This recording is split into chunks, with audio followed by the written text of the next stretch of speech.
Special announcement? What? Extra work is available. Maybe they're looking for volunteers. Yep, if you want to get a call up some friends and head over to Grisco. Love extra work.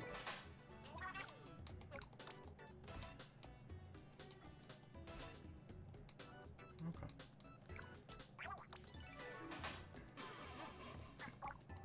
And of course there's just the normal stuff.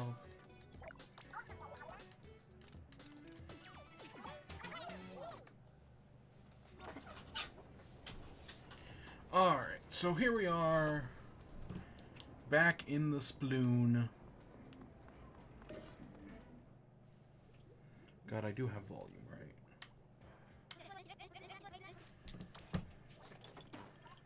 Let's see, what do we got? Try and buy some last stitch. Not a fan of, I like, last ditch effort's good, but opening gambit, nah. How do I not own this shirt already? And we own everything here. We have everything but this one, which no interest in. Oh hey, we've got a few level ups. Splash tag, a mystery box, which is usually garbage. Actually, that's not bad. That's not a bad mystery box.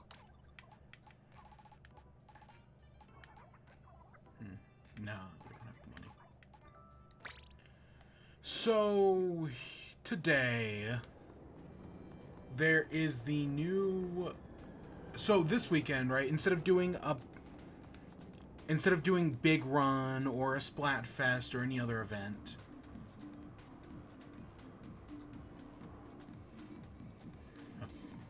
the event going on right now is called Eggstra work. So I have played a little. So I just did test out to make sure I can connect. Hey, Gray Fire Boy, how you doing? I did do a test round or two just to see if I could connect. Because, you know, so this is an event that you can only play with your friends, and I don't have any friends. So that makes things more difficult.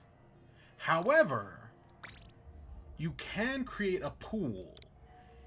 And if you create a pool with extra work, from what I've seen, everybody keeps playing in this one. Hopefully.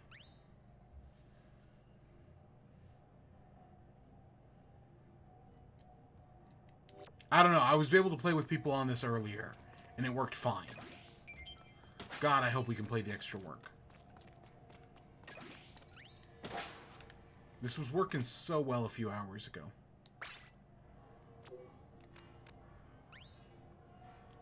This was working so well. I promise you this was working well a few hours ago.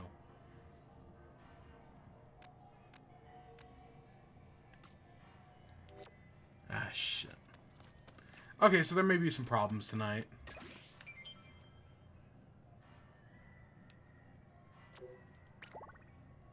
Because, see, you gotta create a room and recruit people. Yeah, sure. No problem. Just the question is, can we get other people to join?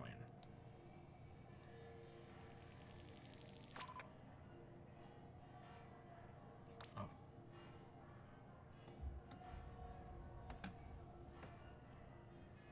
I don't know. This was working earlier, and I was having no problem getting connected to other people's matches.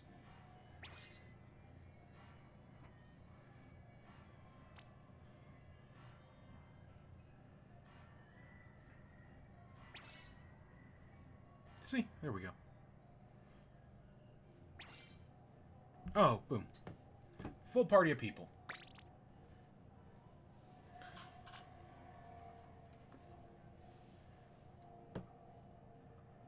So my record right now is just 62. In the few games I played of this, it didn't go entirely that well.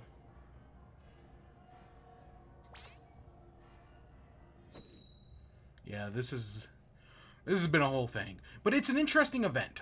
The one okay, I get the idea of it being like, hey, you want to do this event with your friends.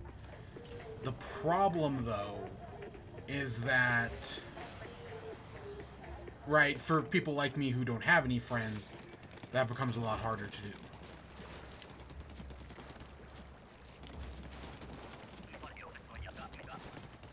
So all the waves seem to be exactly the same. So, right, they always start the same. Enemies seem to spawn in the same location every time. Which, you know, that's definitely a way to do it. Like, and it's just to see how many eggs you can get through 5 waves instead of whatever the normal Splatoon is. 3.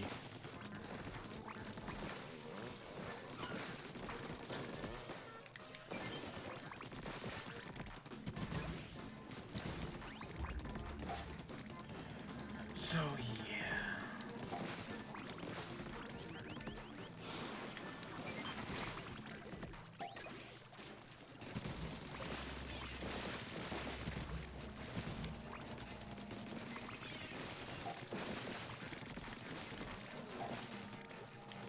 I think this is an interesting idea for an event.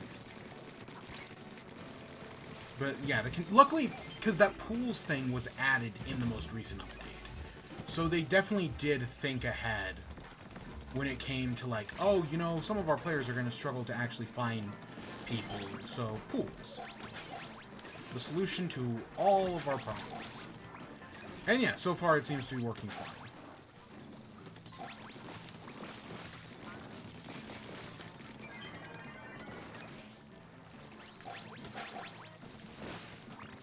I don't know, this first round is super easy. The pool is just Eggstra work. It's the name of the event.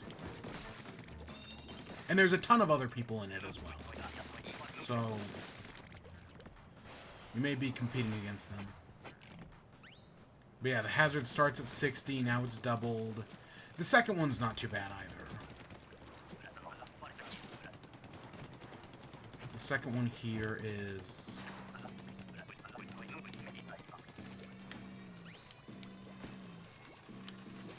these things. I don't remember what they're called, but... grillers? I think they're called grillers.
There's so many eggs.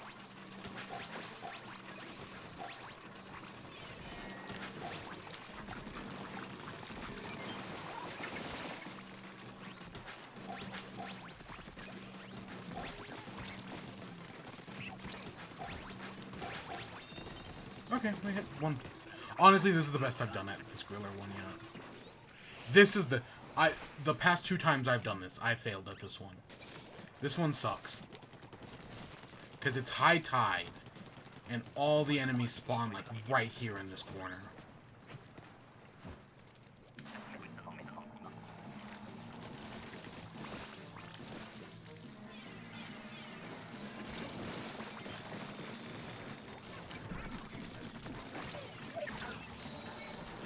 I tried to just get it and blow it up quick. Yeah, they really can trap you.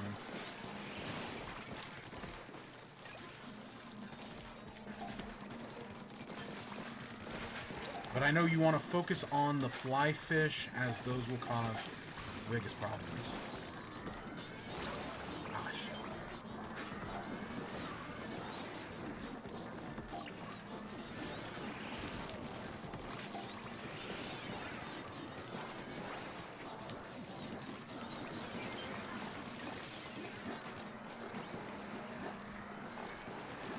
look how bad this is.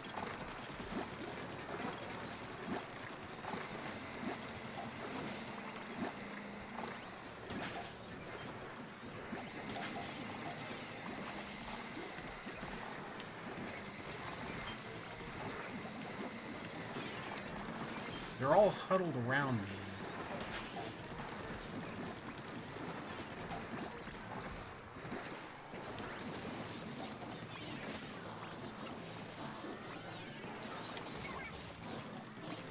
Honestly, this is the best I've ever done in this sport.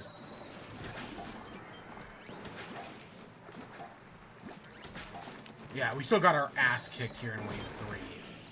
But it's the best I've ever done in Wave 3. Yeah, they all spawn from that one little area. And so they just come piling in.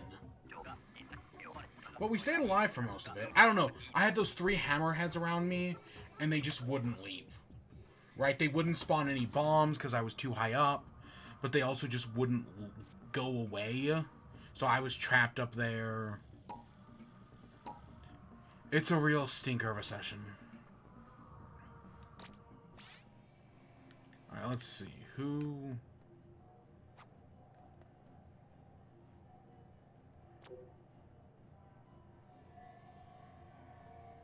So we'll see who sticks around, if anybody.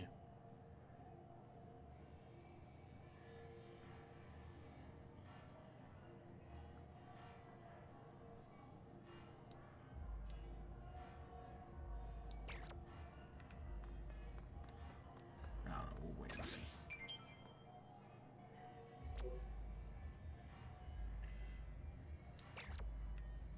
Honestly, it's probably best to just leave the match every time and either create a new one or see if we can find another. But I'm so glad they added this pool feature. Because, yeah, it's basically playing with randoms.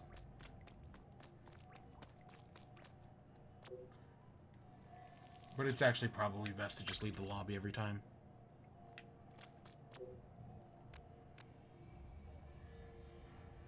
So, yeah, there's just random pools that you can find.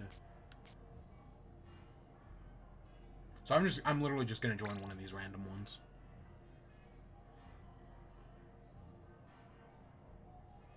Yeah, I just picked. I have no idea how they distribute things.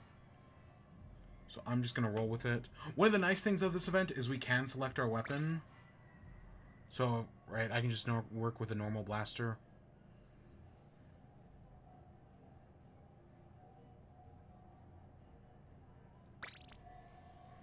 Hey. Oh, I'm gonna...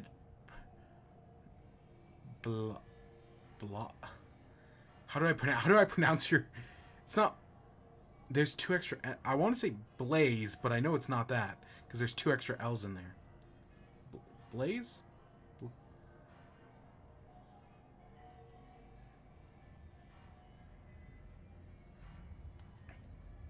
Or one of those might be an I.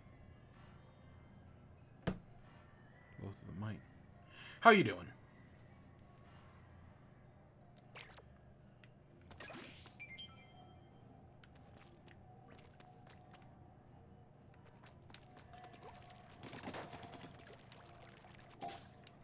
So as I wait to get started here and load up, and you know, hope this all works out.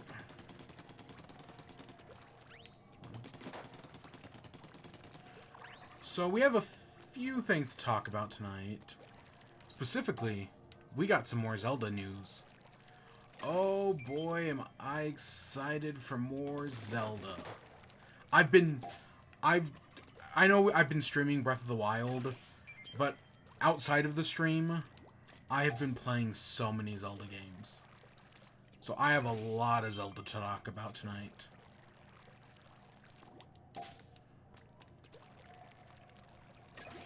Gosh, do I love me some Zelda. Yep.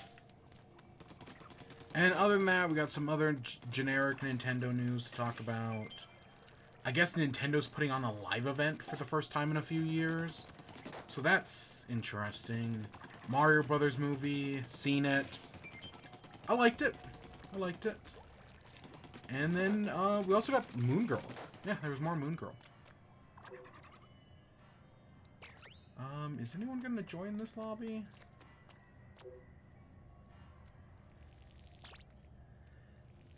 Alright, let's go see if we can find another one.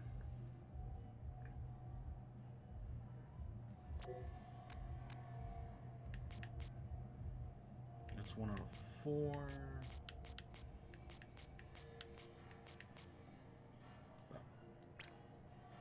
Was this the one we were just in? Oh my god, there's so many of these. So yeah, so we got a bunch of stuff to talk about tonight. No worries. Alright, let's just hit up one of these.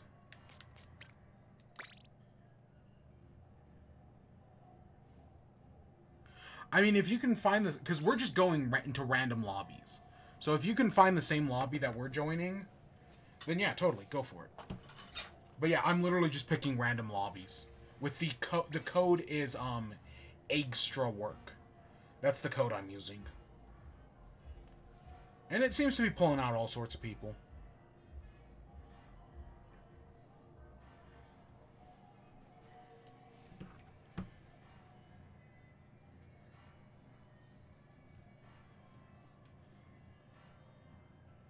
Yeah, sure, we'll just use them. I'm fine using a blaster.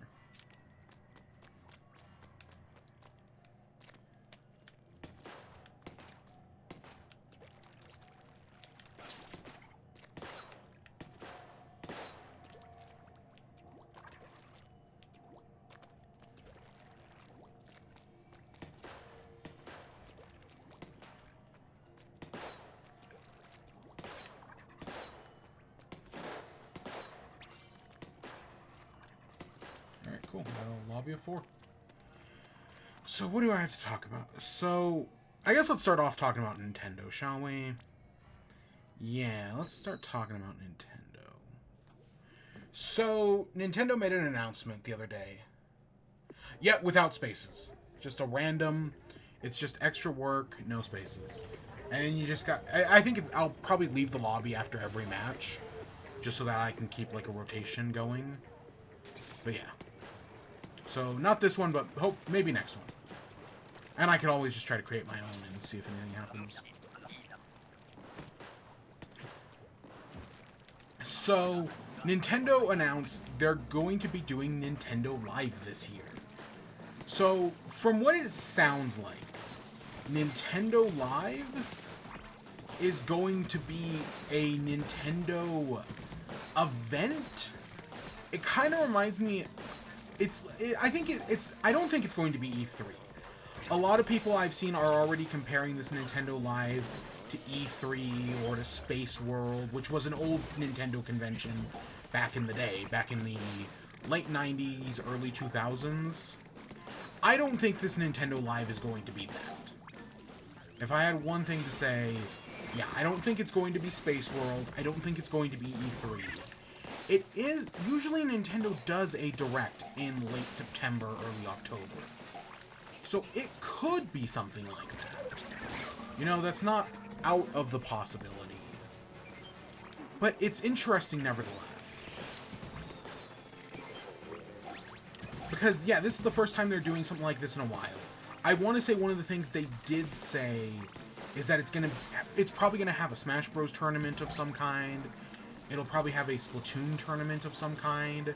They usually like to do stuff like that. So I fully expect both of those things. But other than that, Nintendo could do anything. Because they're Nintendo. But yeah, if they decide to do this, if they decide like, hey, we're gonna host a big event, you know, kind of like, not an E3, more like probably EA Play or the Microsoft event that they usually do in June, or that they're doing in June in a few weeks, or in a few... I mean, it's technically a few weeks, it's like 8 weeks or something like that. Probably a little more than that. I don't know, I could see it. I don't know, I just don't want, with this Nintendo Live thing in September, I definitely don't want people to get, like, too excited for it. Because I could easily see this being a letdown. I could easily just see them like, hey, we're doing a Splatoon tournament. We're doing a Smash Bros. Tournament, everybody. Come watch our tournaments. And it not actually being anything else other than that. So that's totally possible. And again, Nintendo makes weird Nintendo decisions all the time. So that's definitely not out of their purview. It'd be weird for sure. But, I mean, what does Nintendo do that's not weird?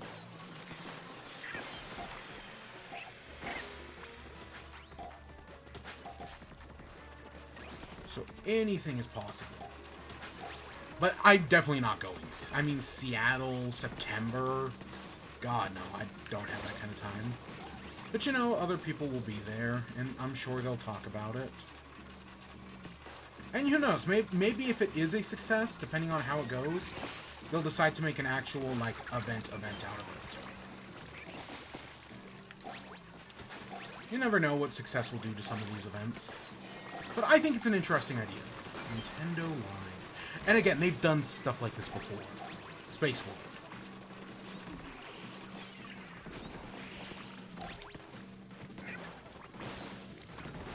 Space World. I say Space World like it matters. Any other thoughts on this? I don't know. Because, you know, there is the possibility that by this time this thing comes out, we know about the next Switch. Because Nintendo usually announces their next consoles in July. Usually the same week in July, so...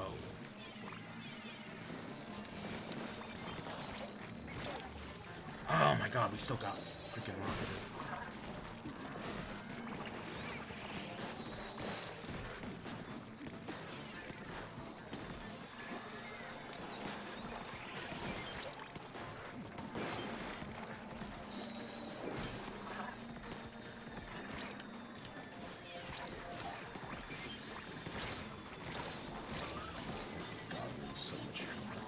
You're in so much trouble.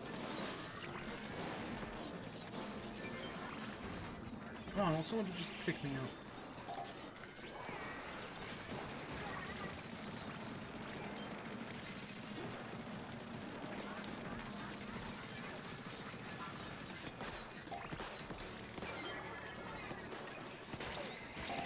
Oh my god. Everything's rolling out. We've only collected... We've killed a bunch of things. But we've only collected, yeah, like 6 eggs.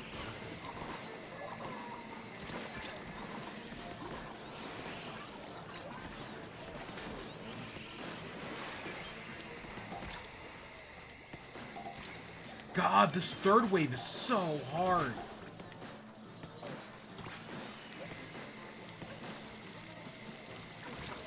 Holy shit.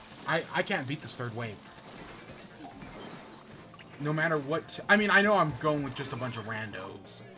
But no matter what I do, that third wave just gets so intense. At least we ran out of time and not wiped out.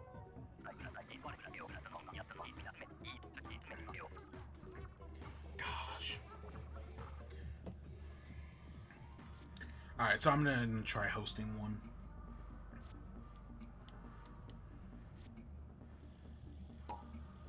And as far as I know, there's no, like, gold trophy for this one. As long as you do, Alright,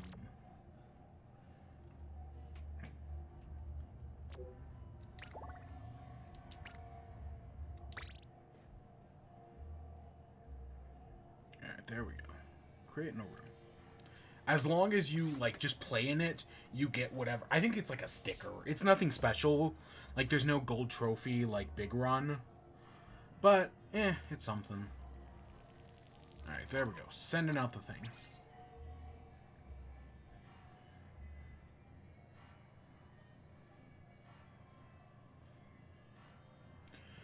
So, next up.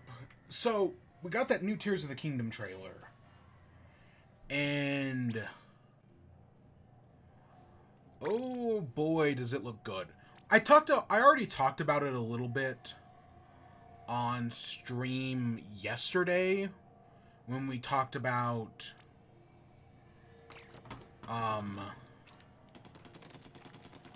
when we played Breath of the Wild. I already talked about it, but I am super excited for the new Tears of the Kingdom. You know, it's Tears of the Kingdom. I brought up the question yesterday. At least I think I brought it up. I don't know. We talked about a lot of random things during that few hours. But in the new Tears of the Kingdom, going in, right, one of my big things is like, yeah, this game's probably going to be very good. But is it going to be as good as Breath of the Wild? Like, sure, you can make a 10 out of 10 game. But can you make a game as good as Breath of the Wild? And so that's kind of been something I've been skeptical about. But seeing the new trailer, it's definitely got me thinking, like, you know, maybe it's possible. Especially with, like, all the right, things like the Ultra Hand and the Fuse mechanic, all these refinements. I do think it's totally possible that they might make a game better than Breath of the Wild. Even though they're using the same world. Right, they've made enough changes to make itself feel new. To make itself feel fresh. That, yeah, it's totally possible. Which, that's a crazy thought, right? Tears of the Kingdom being better than Breath of the Wild. But you know, sometimes you gotta be a dreamer. A daydream believer. I don't know. It's very unlikely, but it is possible. Because even like a game like Majora's Mask, like, yes, Ocarina of Time is technically a better game than Majora's Mask, but if I had to pick between the two, I would probably pick to like play. I would pick Majora's Mask.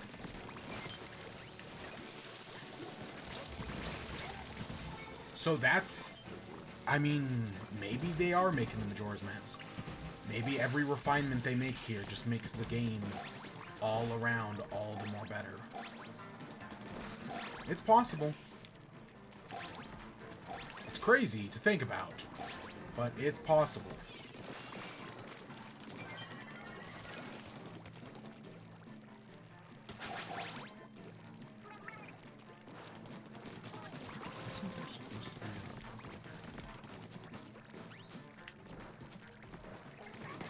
I don't know, I've seen people do this event with like 200 eggs, finishing it off.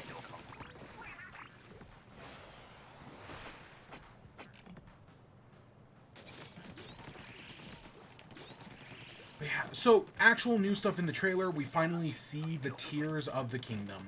And so I've been playing back through Link Between Worlds. And one of the things in Link Between Worlds is the 7 Sirens. Or this, not 7 Sirens. What is 7 Sirens from? The 7 Sirens. What book is the 7? It's a book. The 7 Sirens are... Oh, freaking... I remember. It's... The 7 Shards of the Siren are from Ready Player 2. What an awful book. Just straight up an awful book. But yep, that's what it's from.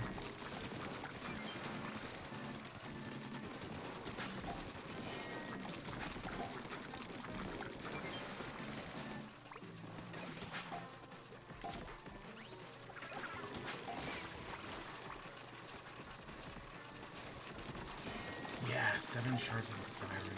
Never read Ready Player. Like, Ready Player 1 is, at best, a guilty pleasure. And by that, I mean, it's a book that I enjoyed, but it's hard to actually say good things about it.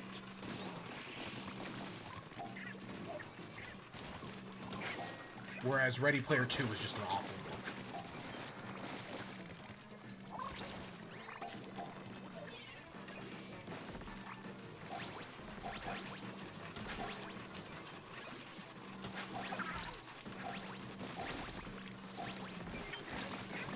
But yeah, no, So we see the tiers. We find out some of our allies are coming back. Sedan's back.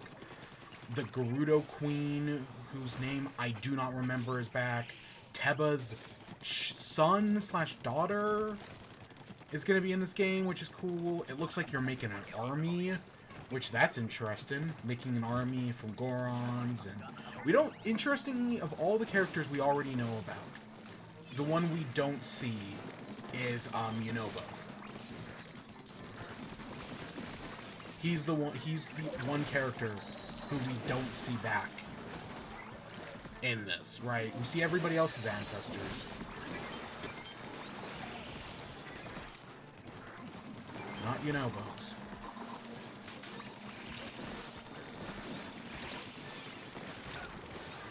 Which I think is, I mean, I bet he'll be in the game. It's just, they show everybody else's. So, there's probably some significance to it.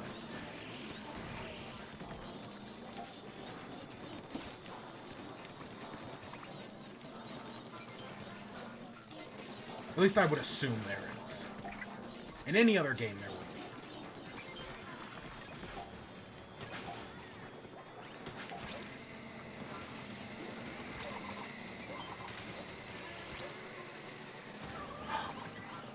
be. Yeah. Wave 3 sucks. Wave 3 sucks so hard. You just get overwhelmed so easily. Maybe this is why they want you playing with friends. Because then you can talk and communicate to each other. This is the rest of the night. Getting our ass kicked in Wave 3.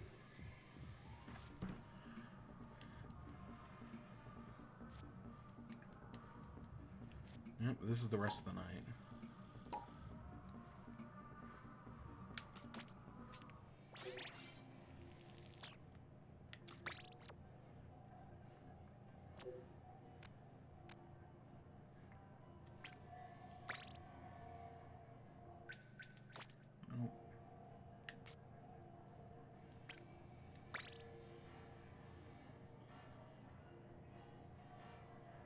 So what else? What else?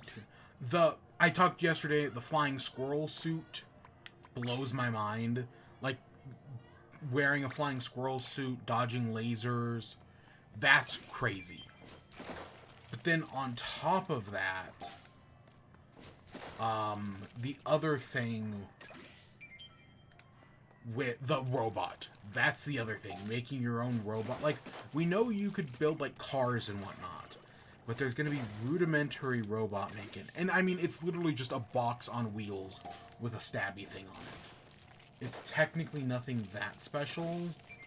But, like, holy shit. That might be huge.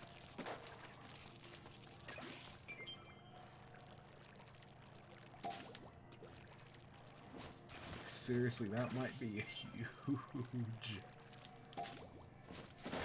Could you imagine?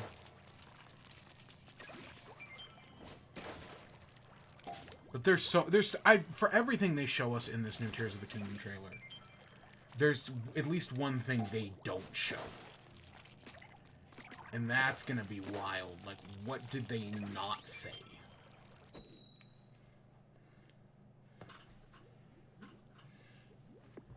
God, I'm so... You know what would be crazy? Here's a prediction. So, one of the side quests in Breath of the Wild has you visiting the 3 skeletons, right? There's a skeleton behind Death Mountain, there's a skeleton in the desert, and there's one in the snow area. Because, you know, it's like these cool whale skeletons that I think are interesting, if just because they're references to previous Zelda games, right? One of the skeletons is the Windfish from Link's Awakening. One of the skeletons is the Leviathan from Skyward Sword. And the other one is Jabu Jabu. Right? And you can tell based on their head shapes. Like, the one that is the Leviathan has, like, a flat head. The one that's the Windfish has... there's something specific about its shape. But, right, all these things are intentional. And that's cool, right, to have all these intentionalities in the game as a reference to previous games. But I'm going to predict that they're going to come to life. as part of this whole Blood Moon thing, that's bringing back, that's right, raising the islands, bringing back all these enemies. What if these things come back to life as well? It's part of, like, the same process. It'd be interesting. I say that. It'd be interesting to see, right? Because we already know the dragons are back, obviously. But to see the windfish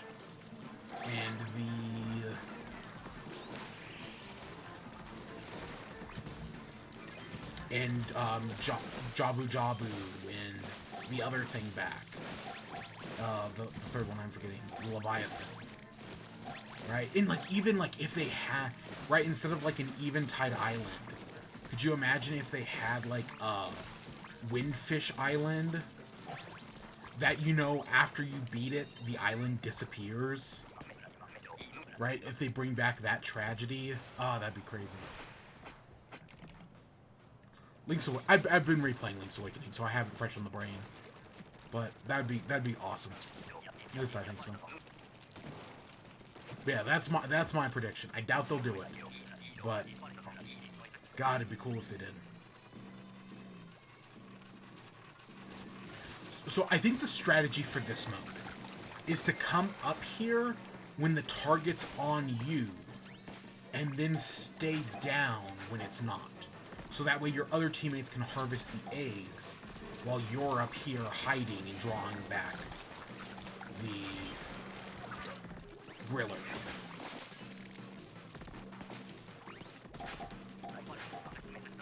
Because the griller's going after me, so I should stay up here to lure it while my teammates do other things.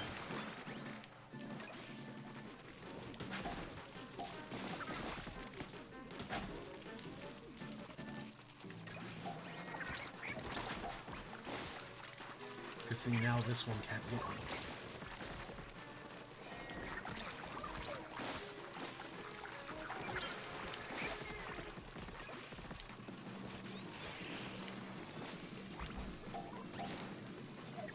I don't know, it makes sense in my head. I don't know if I'm explaining it well enough. But yeah, having one player running effectively distraction.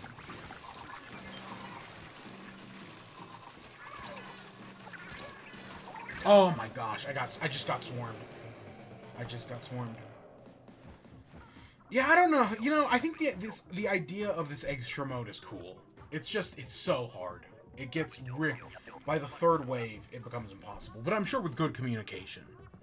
I'd love to see what some professionals are doing. Like what some pro players are doing. But, I mean, I'm awful at Salmon Run. I've said it before. I at least want to get to 1200. Sure, I'll just go again.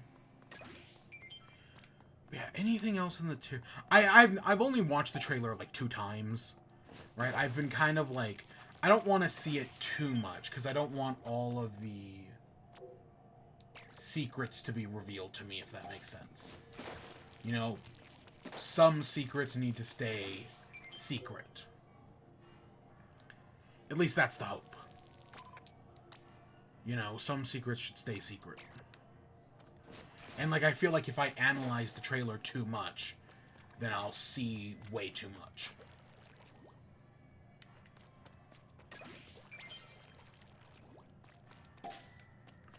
That's the big fear. Because sometimes you don't want to know too much.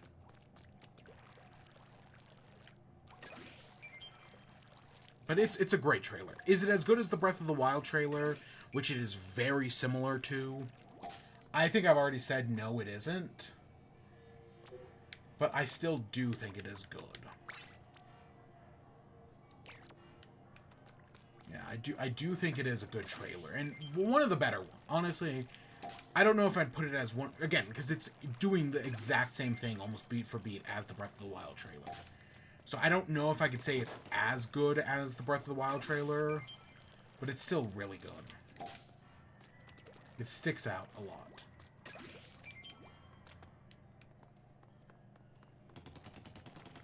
We just need one more person. I've been told not to do this event with less than a full team. I mean, I guess we'll wait another minute. really love to have one more. Because anything less than that's going to be awful. Probably. I don't know, we can try. Definitely screwing over my team here. If I do start it early.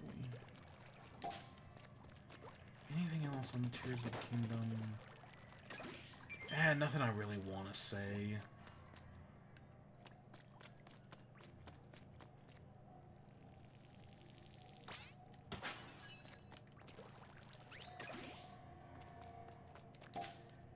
Alright, if no one joins in the next few seconds, then I'll just set us off.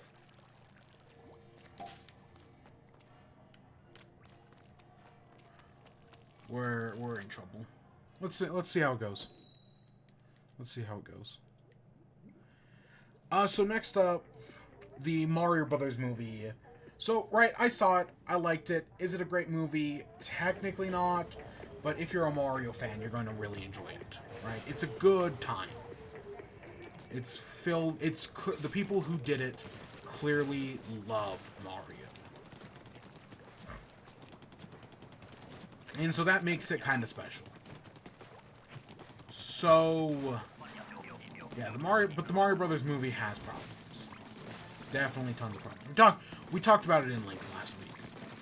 But since then, in the past week, it was already the highest grossing for an animated movie this year. We already knew that last week. The best opening. But since then, since then, not only is it the highest the highest opening for any animated movie ever. It is now crossed $50 million. Oh, nobody's at the bucket. So it's crossed $50 million, making it the best-selling video game movie of all time. Beating out that of Warcraft, which previously had made 460 million, I think. It's something like that.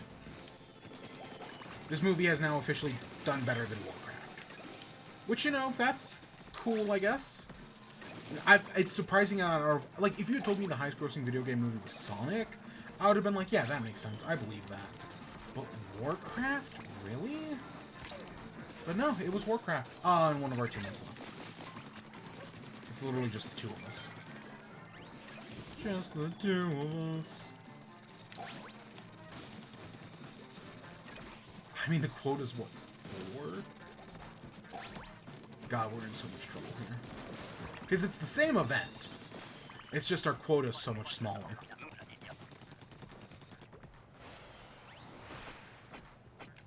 And we're only up to 80. Okay. So, yeah, it's... our quota is 6. So we literally just have to kill a single gorilla. Well, technically 2.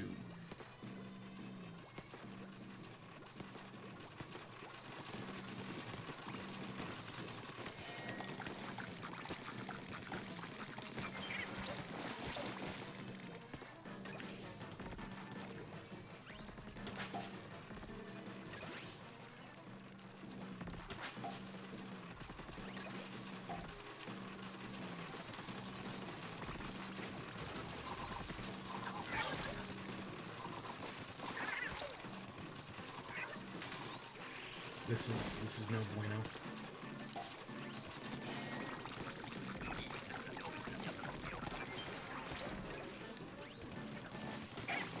Yeah. So I think is the Mario Brothers movie going to cross $1 billion? I think that's a little optimistic, but I think it is going to continue doing extremely well. I have no doubt it's going to continue being a huge success. But $1 billion, that's a lot.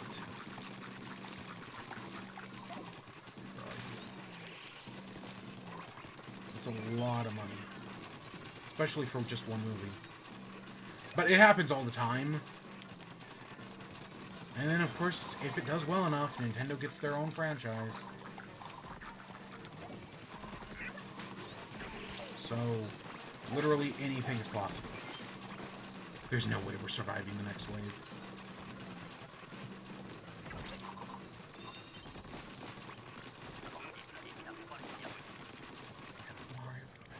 $500 million. Yeah. Oh my god. Oh my god. Just 7 eggs. There's no way. If we can just get the 7 as quickly as possible.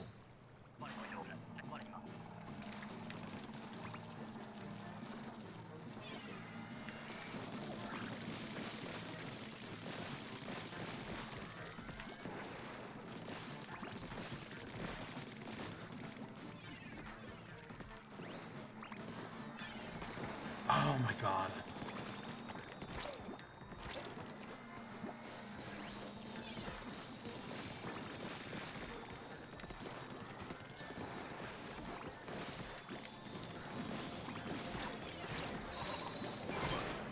No. Yeah, there was not a chance now. Ah, that third wave. We only needed 7 eggs. It's so hard to go there, get the eggs, and then bring them back to the basket. That's what sucks with that third wave. We're just going to do a few more. I'm not going to do that many Eggstra events. We're going to get to that 120 whatever, and then I'm going to call it there. Yeah, we're going to get to that 120. And that's it.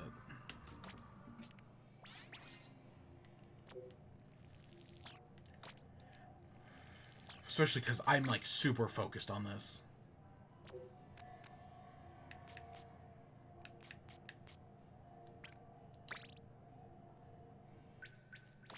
I figured that one was full.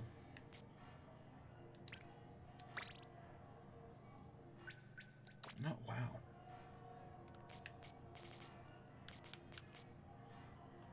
Toasty.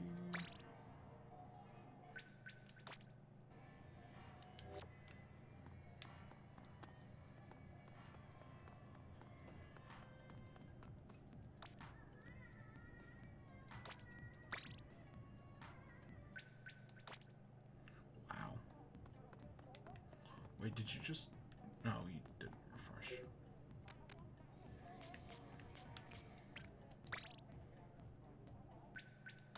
I was gonna say, didn't we try to join that one?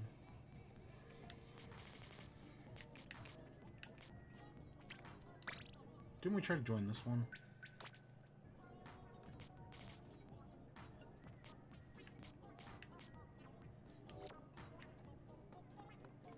I guess we just gotta wait for them to refresh. Anything else with the Mario Brothers movie? 50 million. I don't know, I guess things are just looking up Nintendo's face, right? They've got one of the best movies, highest grossing movies of the year. They're about to release one of the best video games of the year. On top of the fact that the highest rated game of the year right now is the Metroid Prime remake. Which is currently sitting at, yeah, I want to say it's got a 94. Which is, yeah, currently the highest rated game of the year. So Nintendo may not have much. Supposedly. But they're definitely doing great. And then Advanced Wars comes out next week. Which, I don't know if I'll be picking that up. Things are looking up Nintendo. Oh, wait. There we go.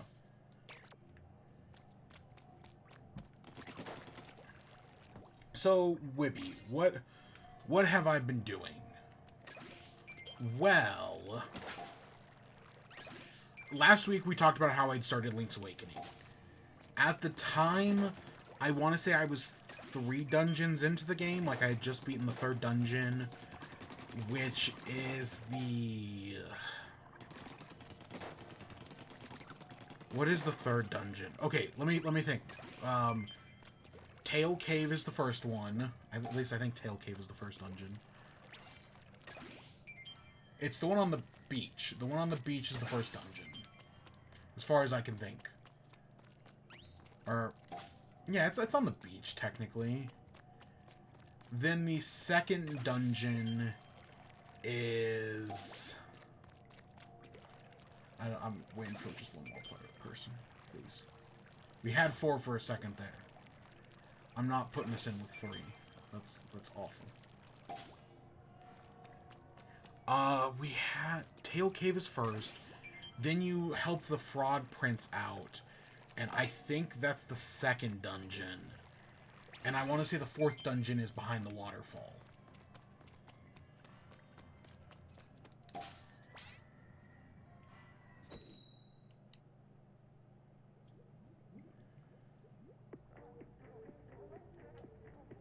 Please tell me all four of us got in there.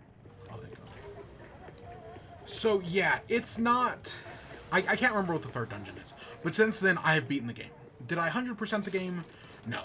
I missed a few heart contain... Honestly, I just didn't want to do the Dampe side quest.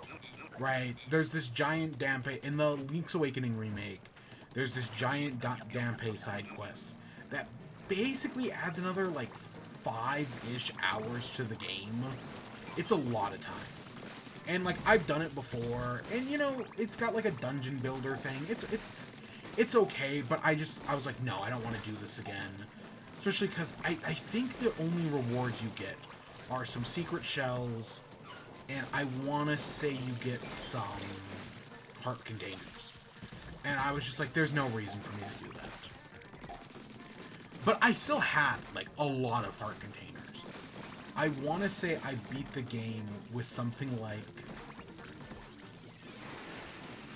Oh, I want to say I beat the game with like 16 of 20 hearts. I had a bunch.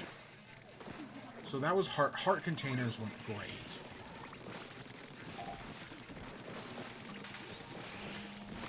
And then for secret shells, on the other hand, I went on this giant quest to try to find all of the secret shells near the end, because I mainly, not all of them, but I at least wanted to find 40 to get the sword upgrade. But then, surprise, surprise, I could only find 35. I literally checked every spot in the overworld, and I could only find 35. So I just went and beat the final boss without it. I will say though, something I had never done before was I forgot to pick early on in the game, after you get the Pegasus boots, or whatever they're called, you can get the ocarina from the Dream Temple, or whatever it's called. It's something like that. The Dream Shrine. And so when I got to that point in the game, I just forgot about the Dream Shrine. Right? It's there, but I just forgot it existed, so I didn't do it. Until... I want to say I didn't do it until way later, after I had the mermaid flippers, I want to say I did it like after like the 6th dungeon, just because I didn't know about it, right? Or I'd forgotten about it. I knew about it because I'd beaten the game. I've 100%ed it before. I just forgot about that one specific thing. So, because I forgot the ocarina, so when you get the ocarina, you're supposed to take it to Marin in Animal Village, where she teaches you the Ballad of the Windfish. However, because I didn't get it where you're normally supposed to get it, if you don't get the ocarina there and learn the Ballad of the Windfish, and you could just continue playing the game, because after you get the Ballad of the Windfish, Marin is supposed to leave Animal Village, and she gets kidnapped by moblins. However, I didn't know that, so by the time I had gotten the ocarina, she had already left Mabe Village, because it's not triggered by her learning the song, but it's instead triggered by something different. So, yeah. So I did not get the Ballad of the Windfish until I had beaten all 8 dungeons. Because you then go back and get it later, after you rescue Marin from the mountain on your way to the 8th dungeon. You can then, after beating the 8th dungeon, head back to town. And once back in town, you can learn the Ballad of the Windfish from her. Which is where she ends off the game, in town. But I literally got the other 2 songs in the game before I got Ballad of the Windfish. Which I just didn't, because I was so confused. Because I was like, I swear she didn't leave until you did the quest for her. That was my thought anyways. Like, oh, I swear she doesn't leave until you get that song. But no, she leaves much earlier than that. After like the 5th or 6th dungeon.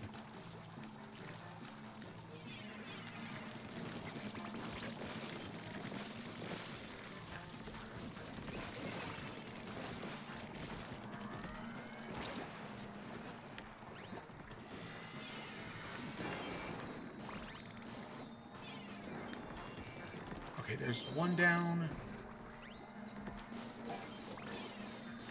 Oh, god damn it.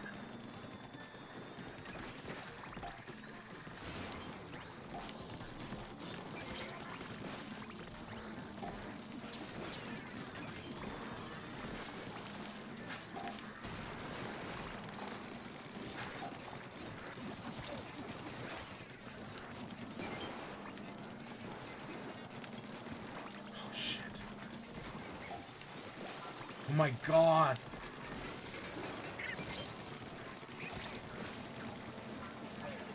I was trying to save him.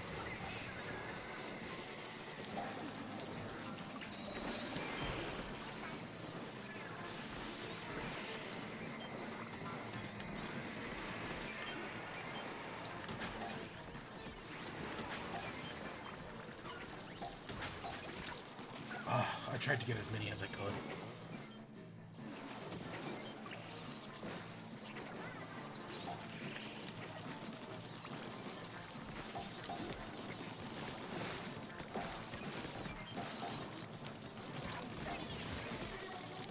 Oh, we were so close. We were, what, 2 eggs away? Oh, we were 1 egg away. God damn. It's so... Oh, we would also would have been at 69. Nice. I honestly, we're getting our ass kicked. Like, sure, my 1 or 2 attempts earlier today weren't going great. But now... Ugh. Does that get us up to... Okay, we probably have to do 1 more. But yeah, I love Link's Awakening. Honestly, replaying it again, it's reminded me how great of a game it is. Because I remember when the remake came out, I actually wasn't that impressed with it. I was like, yeah, this is fine, I guess. But now, replaying it again, I'm like, no, this is actually really good. Like, I've actually really enjoyed the Link's Awakening remake. We can probably just create a new lobby and... So yeah, I've really enjoyed it. I think the remake is great. I've now, I guess, played the remake as many times as I've played the original. Or specifically DX. I don't know if I've ever played the non-DX version of Link's Awakening. Because that was one of the other things I did. Was I went and... Because that's part of the reason why I forgot about the Ocarina. Is because I knew once you unlock the Pegasus boots, you unlock the color dungeon. But I forgot that you also unlock the... I'm going to use a sniper at least once. This is the only weapon I haven't used yet, so we're going to at least try it. But yeah, I had forgotten that you also unlock the Ocarina once you get the Pegasus boots. So that was something I had to also deal with. But I did. And yeah, I beat the game, no problem. And this time, the last time I played the Switch port, there were all these little things that tripped me up. Specifically forgetting there are certain bosses in that game that you can only hurt by hitting them with the spin attack. And there's only like 2 bosses that work like that. There's 2 bosses that can specifically only be hurt with magic. And it sucks. It actually really sucks that those 2 bosses work like that. But this time I remembered. So those bosses that I had problems with the last time. Nope, I knew exactly what I was doing and I kicked their ass. So yeah. So after beating Link's Awakening, I was like, okay, well, I still want to play more Zelda. The game I really want to play is Oracle of Ages / Oracle of Seasons. But they haven't released that on the Nintendo Switch Online yet. They only have Minish Cap, and I guess the original Link's Awakening. Or DX, or whichever version of Link's Awakening they have on that system. So I was like, you know, I guess I'm not going to play... I don't want to go in with... I really don't want to go in with a team of 3. That's an awful idea. We can try, but I really don't want to. But, yeah, so, I don't want to replay Minish Cap. I want to play Oracle of Ages and Seasons, but that's not an option. So, instead, I was like, you know what I'm going to play? You know what game I'm going to just play? I'm going to pull out a 3DS and play Link Between Worlds. So that's exactly what I did. I booted up a 3DS, and I played Link Between Worlds. I've only been playing Link Between Worlds for like 24 hours. So I have not beaten Link Between Worlds yet. But I've made a lot of progress. I think I have, 2 dungeons left? I have the Ice Temple up in the mountains, and I have the Eastern Palace, and I guess whatever the final dungeon is, like Ganon's Castle or whatever. Other than that, I have done every other dungeon. I did the forest, and I've been speedrunning these dungeons, man. Right? I did the first 3 dungeons in, like, maybe an hour and a half, which I know is an actual speedrun time, but it's speedrun for me. I really have not been getting that many heart containers. I've maybe gotten 8 total. So definitely not that many. But, you know, I've been working on it. You need to head back there.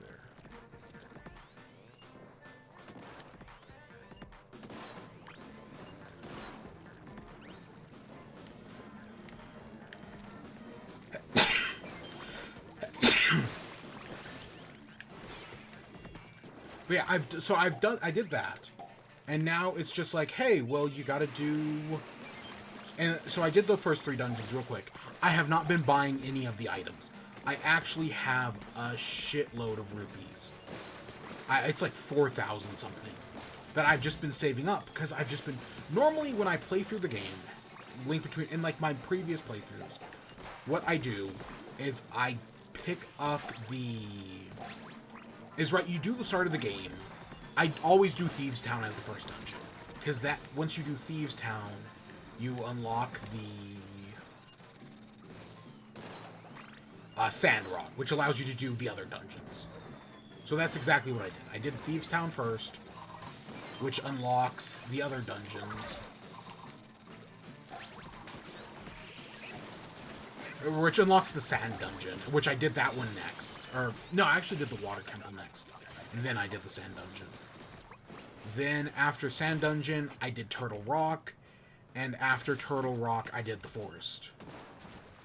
And the next dungeon I'm probably going to is whatever the Eastern Palace is, whatever the Dark World Eastern Palace is. And I think, yeah, it's just the Dark World Eastern Palace in the snow area. And I think that's it. Because one of the nice things about Thieves Town is that it's one of the few dungeons that doesn't require an item. I think the Forest doesn't either. You don't have to use an item. You don't have to buy an item in the Forest. That's why I always try to do it first, because then you do Thieves Town, and that allows you to save up some money to do the next dungeon.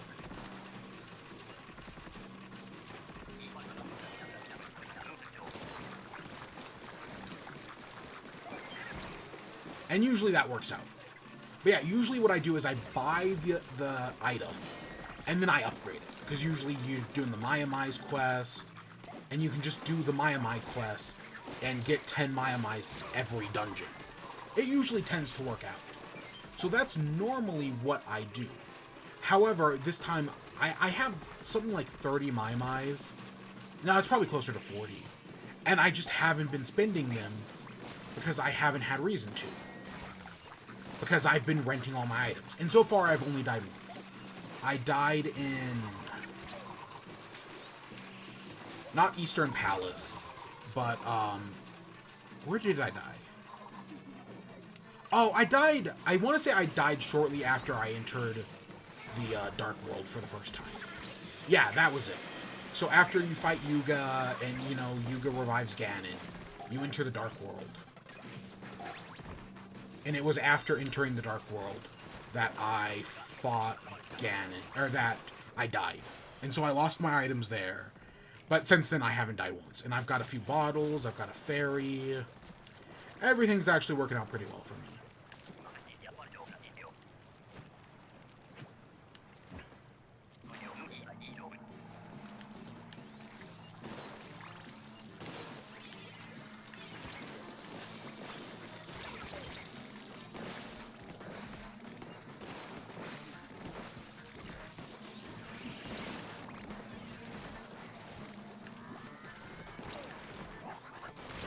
Oh my gosh.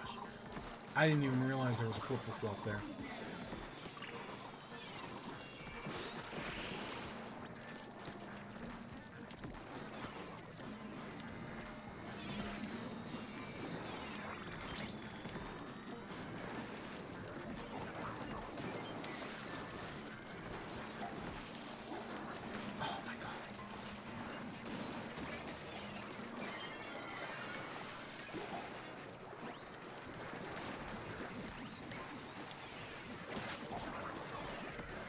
Holy shit.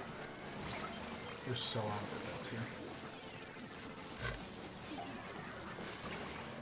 here. Yeah, that's it. So yeah, I've been really enjoying Link Between Worlds. Am I gonna replay Link to the Past? Maybe. I've definitely been thinking about it, because it's been the last time I played Link to the Past was 2018 on stream. And I was thinking, like, maybe I should replay Link to the Past. It's definitely been a while. I'll say that. And while I didn't like Link to the Past, I did say last time I played it that if I ever play it again, I'll probably like it more. Okay, we're going to do one more round. We're going to do one more round, hopefully get those last few points, and we're just going to call it there.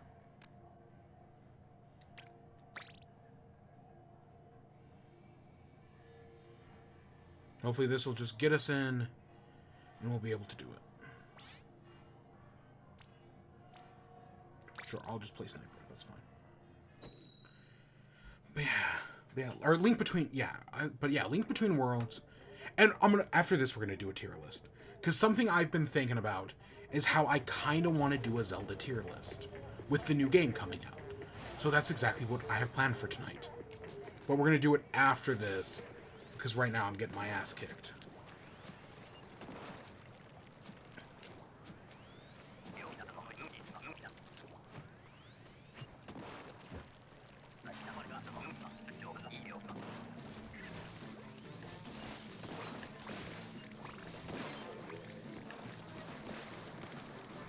I'll stay back, you guys just get the eggs to me. I'm playing the distance weapon. You guys can just worry about that. But yeah, any other thoughts on Link Between...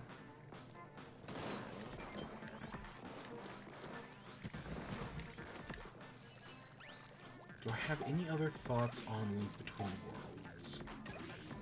I mean, I'll probably beat it tomorrow. It's... Again, out of all the 2D Zelda games, I probably know it the best. Just because I have the most experience with it.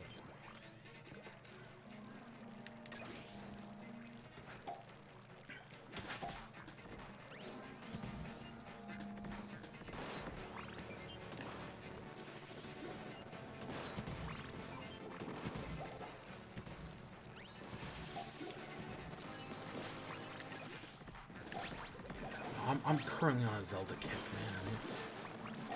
There's so many great Zelda games. But yeah, I would love for them to release Oracle of Ages and Seasons, but probably with Breath of the Wild and everything, they're probably not going to do it. Or Tears of the Kingdom. Yeah, probably not. But it'd be cool.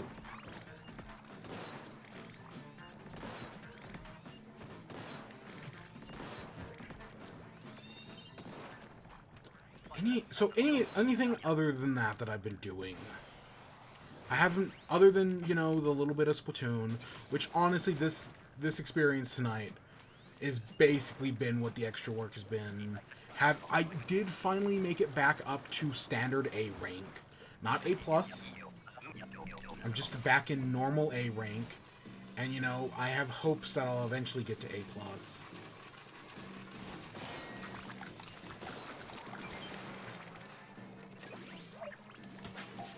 But time will tell for that.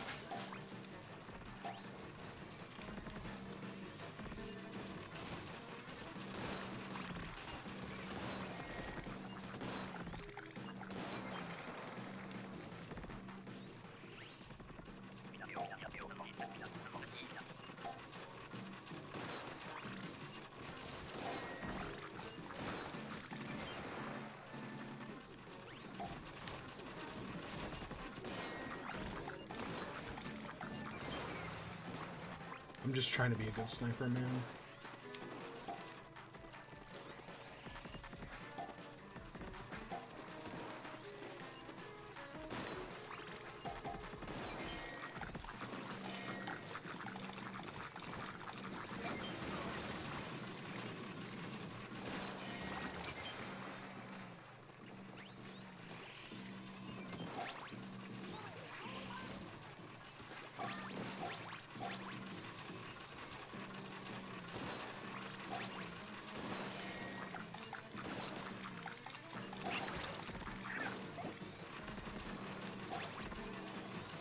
We hit the quota, we're fine.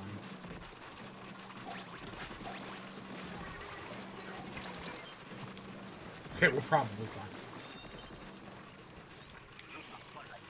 Honestly, I think this has been a pretty decent run. I've been trying to play safe, I've been trying to play support. There's only so much I can do. This is the wave that tests us.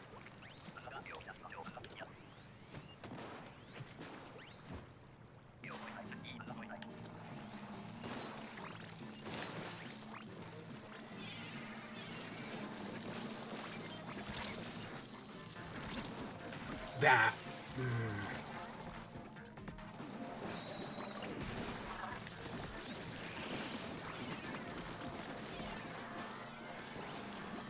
Okay, I'm gonna step back.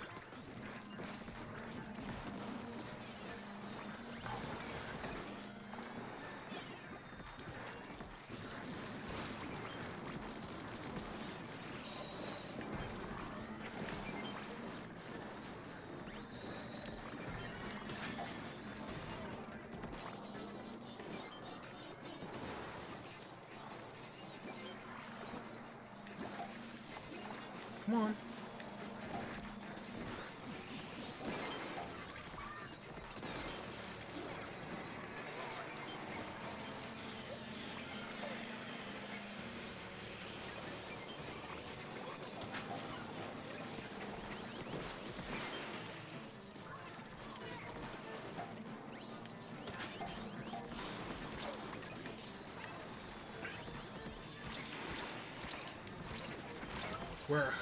We have so many eggs lying around, but we can't get a second to actually place them. Because everything is so chaotic.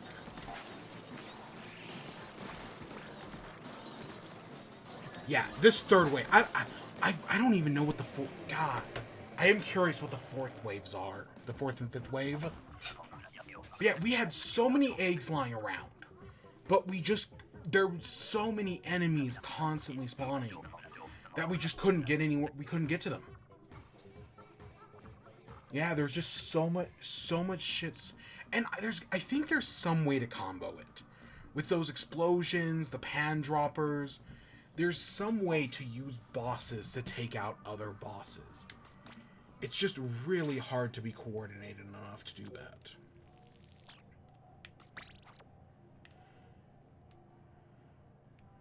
But that was extra work. You know, honestly, it's a very weird thing. It is a very weird event. But I don't hate it. Even though we suck at it and I can't get past the third wave. I don't hate it. Let's get just chunks out of that one. And there's no bosses or anything during extra work. So that's a cool thing, I guess.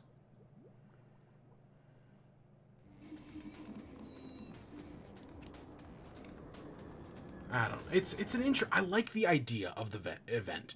I just think it's way too hard. It gets too hard too fast. I want to spin the wheel. Okay, just a generic drink ticket. Alright, let's chill down here. So, like I said, we're gonna do a Zelda tier list now. Because that's what I want to do. So, yeah, let me pull it up. So, if you see over here, right, tier list maker, and we've got every Zelda game. More or less. I mean, is Link's Crossbow trending on here? That's like the one thing I really don't expect to be on here. So, I guess I want to do it in chronological order, because I think that makes the most sense. So we're going to start off with Zelda 1. And, actually, let me get some... Give me a second. Let me get some background music.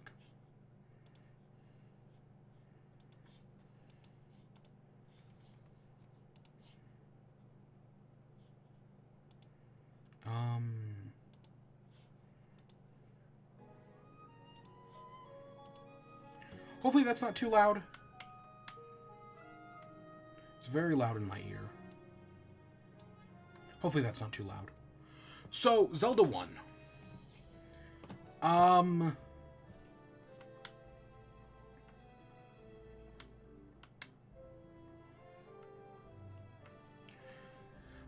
So, I'm probably actually going to put Zelda 1 in B tier. The reason is, I like Zelda 1. I beat it for the first time on stream a few years ago. And I had a lot of fun with it, actually. We used the manual to guide us. And I had a few, I didn't look anything up. I got a few hints from the chat, specifically the meat. But I tried not to look things up.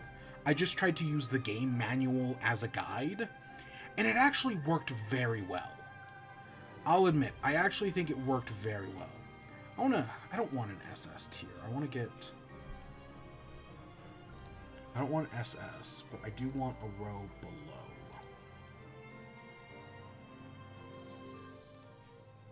That being, I guess never played? Yeah, let's go with that. But yeah, Zelda, I think it's a good game. It's definitely aged, and there are some parts that suck. Specifically, I want to say the 5th dungeon and the 8th dungeon are these just gauntlets of really powerful enemies. And I just hate it. I really do just hate those dungeons. They're awful to play through. They're awful to deal with. But there's this sense of exploration. And yeah, I do recommend playing it with the manual, because that really gets you a lot. And, I think there's no shame in looking stuff up. But there's something special about it that I can't really say. That really, I think the only other game to match is Breath of the Wild. So I like that. Zelda 2: The Adventure of Link is...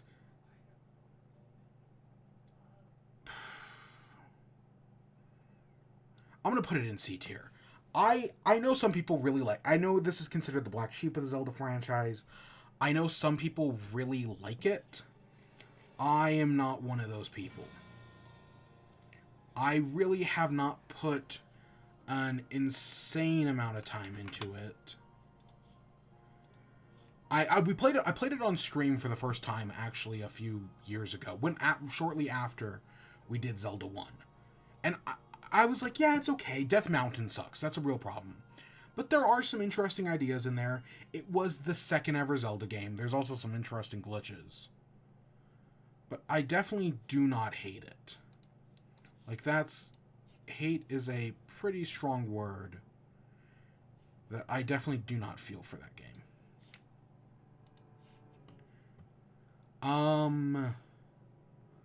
But yeah, I've never beat it, so that's another thing, is I've never beaten it. And so, because of that, it should probably go to D tier. Yeah, it should probably actually be in D tier. Just because I've never beaten it. Next up after that is going to be this one. Link to the Past, which my initial thought is B, because when I first played it, I'll be honest, I didn't think that highly of it. When I first played it as a kid, I did not like it. However, since then, I've played through it multiple times. Can we? Actually, yeah, let's just do that. I've played through the game multiple times since then. Or at least once. I've beaten it once. Again, we beat it on stream. And I said at the time, and I liked it, every time I play through it, I like it a little bit more. And I've said in the past that if I play it again, I'm probably going to really like it. So if I play the Link to, like, if next week I come in talking about how I've replayed Link to the Past, I wouldn't be surprised if it goes up a tier. I don't know if it'll ever be an S tier for me, but I do like it. Yeah, it's a very... it's grown on me. That's what I'll say. It's grown on me. If you had asked me just like 5 years ago, it probably would have been down here. Yeah, I really do. Yeah, Link to the Past. It's going to stay D tier just because I never beat it. Next up is... What the heck is this?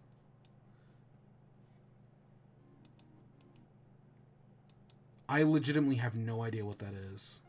That's not Link's Awakening, is it? Is that Link's Awakening? Okay, let me see. Can I find Link's Awakening anywhere else on here? I don't remember Link's Awakening looking like that. But I don't see it anywhere else in here. Link's Awakening is going to A tier. It's just... I've heard Link's Awakening described as a parody of a Zelda game. That after they made Link to the Past, they were like, what if we make a parody of a Zelda game? And because of that, a lot of modern Zelda conventions actually start in this one. And it kind of lays the foundation for modern Zelda. And playing the remake on Switch, which I'm just going to generalize the original DX and the Switch port as like one game. And I'm going to do that for all these others as well. So like when we talk about Wind Waker, I'm talking about HD. When I'm talking Ocarina, I'm talking the 3DS port. But no, there's something... Link's Awakening, it's such a simple game. But it's... And, you know, for Zelda's first time on a Game Boy, they fared a whole lot better than Mario. But it works really well. And yeah, we just talked about it right before this. But it's a great game. I love the ending, right? The waking up the windfish, getting rid of the island. Is this the darkest Zelda game? That's a great video. Go if you haven't seen that one. This is the darkest Zelda game. I recommend it. Next up is Ocarina. Ocarina is an S tier. And I want to say I have no nostalgia for Ocarina of Time. The first time I ever played through Ocarina of Time was on the 3DS version in 2011, 2012. I'm pretty sure 2012.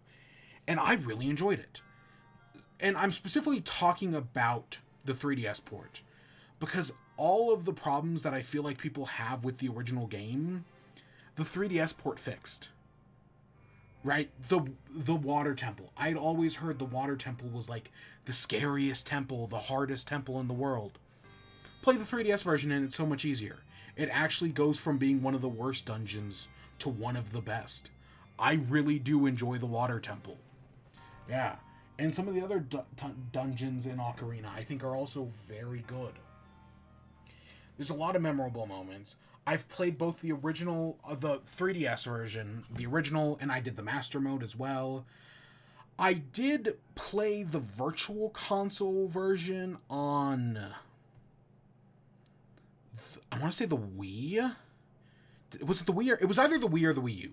I know the first time I ever played Majora was on the Wii U. Or it was on the Wii. Because after beating Ocarina on 3DS, Majora's Mask wasn't on 3DS. So I had to pick it up somewheres, and I picked it up on the Wii. The Wii eShop. So that was the first time I played that. But no, it was... I want to say I did, but I don't think I ever beat... I've never played the original on N64. But, you know, virtual consoles exist for a reason.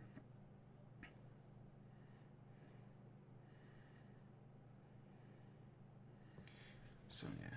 Majora's Mask, speaking of which, is also getting S tier from me.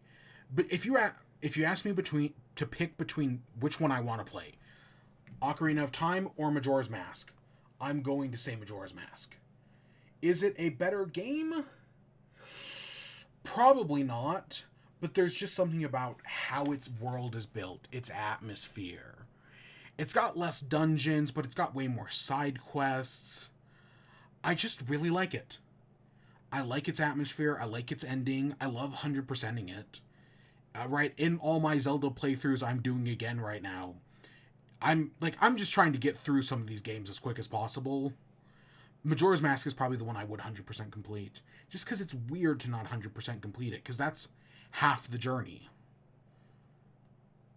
Right? It's like not doing all the shrines in Breath of the Wild. Like, the shrines are half the journey. At least that's how I think about it. But yeah, I think it's not as good as Ocarina. But it still is very special, and I know it's very memorable to people. Technically, Ocarina is the better game, and it's definitely the more influential game. But they're both very good.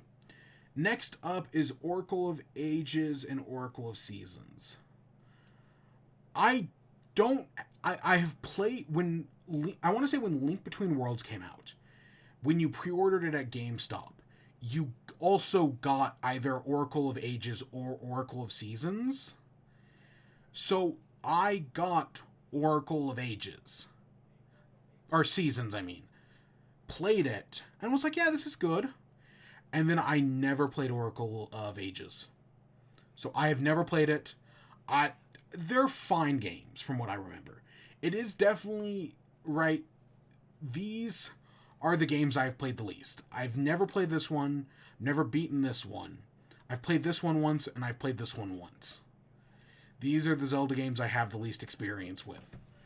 But I remember it being fine. The interesting thing is, I want to say this game is more, like, combat-focused, and this one is more puzzle-focused, which does sound very interesting. Like, that does interest me. And probably I should have played Oracle of Ages, because I usually like the more puzzle-focused Zelda games. It's just, I didn't play that one. Next up would have to be Wind Waker. This is going to be controversial. Wind Waker, for me. Where is Wind Waker? Does this not have Wind Waker on it? Wait. Am I going crazy here? Oh, it's the first one. Wind Waker is an A tier for me. I like Wind Waker. Exploring the Great Sea is very cool. There's a lot of empty space, but I like the idea. I like the idea of exploring worlds. We'll see that again here and again here. But I do not care for Wind Waker's dungeons. I think they're all kind of eh. And yeah, it's a very... Again, if you don't do the side quests, it's actually a very short game. The first time I played Wind Waker was the Wii U port. I did, however, before then I did watch, I want to say the first ever Chugga Conroy video I watched was his playthrough of Wind Waker. I could be wrong about that, but I think that sounds right. So I technically saw that Let's Play before I actually ever played the game. But I like Wind Waker. I just don't think it's as... some of these other Zelda games mean more to me. I think that's what it comes down to. We might as well talk about Four Swords. So I'm going to group Four Swords and Four Swords Adventures together. These are very different games. The Four Swords I played on the DSi. I want to say for Zelda's 25th anniversary, whichever one Skyward Sword was, they gave away a free copy of Four Swords on the DS. And that was how I played it. I played it with my brothers. And it was nothing special. I'll be honest, it's just this quick little adventure. It came bundled with A Link to the Past on Game Boy Advance. I did not play the Game Boy Advance port. Four Swords Adventure, on the other hand. So, I've said this before. If you own a Nintendo Switch, a Wii U, and a 3DS, before the eShop shut down, and before the DSi shop shut down, you could actually have every Zelda game except for Four Swords Adventure. Between those three consoles, because again, Four Swords was released on DSi, technically, and every one of these other games got a port either on Switch, on the Wii U, right, the Wii game was playable on the Wii U, or on the 3DS eShop. It's literally just Four Swords Adventure. However, I had a friend who had always wanted to do the Four Swords, like, full experience, and I just so happened to own a Game Boy. And so, yeah, we put together this whole elaborate thing, and we literally just speed ran Four Swords Adventure in just, like, a few days. And I actually probably would put it above... Nah, I probably actually... Again, I never beat this game, so that's kind of the hard... Technically, it should probably fall in here, but I have played it. I don't know. It's a weird one for me. I really don't know what to do with Link's The Adventure of Link. But yeah, so Four Swords, it's this very weird game. It's this multiplayer Zelda game. It's got some interesting ideas, but, you know, it's not your traditional Zelda game. You're instead taking on these, like, challenges where you're given these different items, and you're fighting Vati.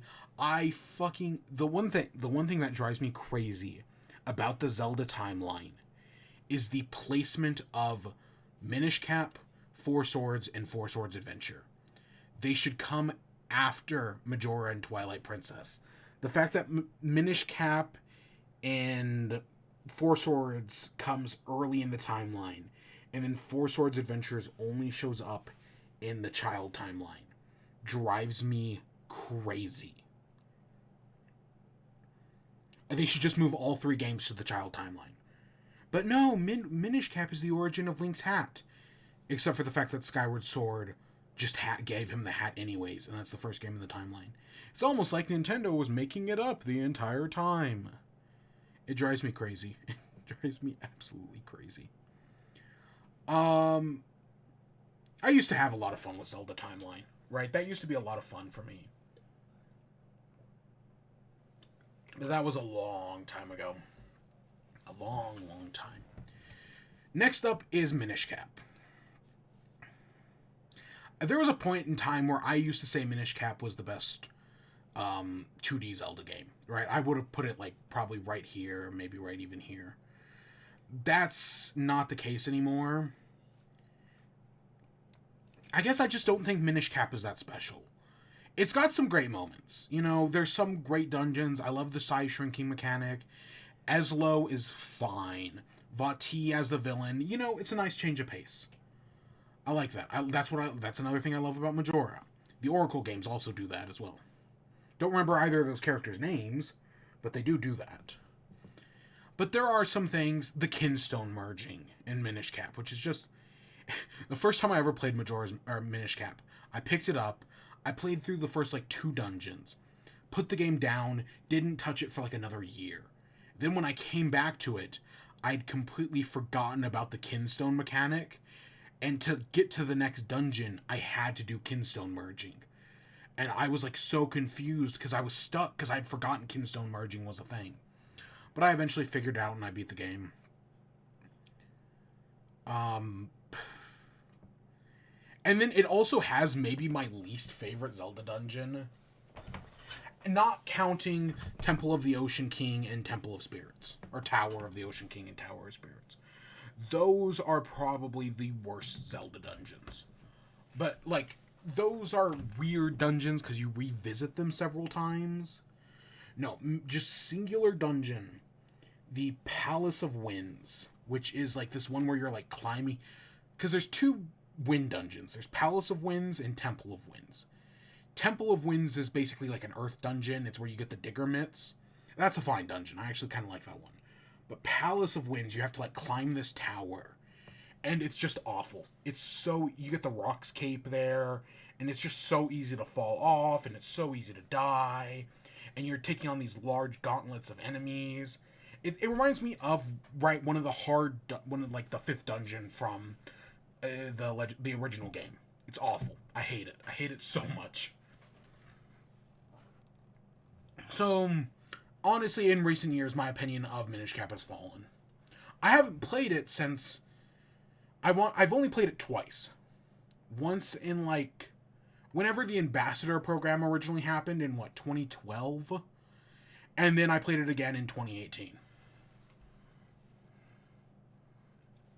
Next up would be Twilight Princess. It's probably going there. There's a lot of things I like about Twilight Princess. I actually do like some of the dungeons. I love the theming of the dungeons. You know, the Snow Peak Mansion is a great dungeon. That's just fun to explore. Love the theming. Yeah, I know all the dungeons kind of work the same, but that's a cool one. Temple of Time, even though it's super linear, I love going to the end and coming back. I think that's great. I hate the puzzle to get the Master Sword. Out of everything, that is one of the few things I still have to look up when playing these games. I just can never remember how to do the puzzle. I have to do it. I have to look it up every time. It's awful. But no, Twilight Princess is one, right? Originally, Wind Waker, it's a kiddie game. We want a dark Zelda game. We got Twilight Princess, and it was too dark. Right? Not like dark as in like the themes were dark.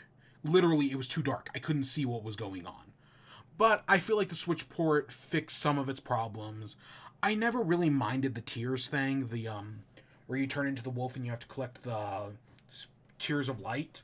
That never bothered me at all. I know some people hate it. I don't.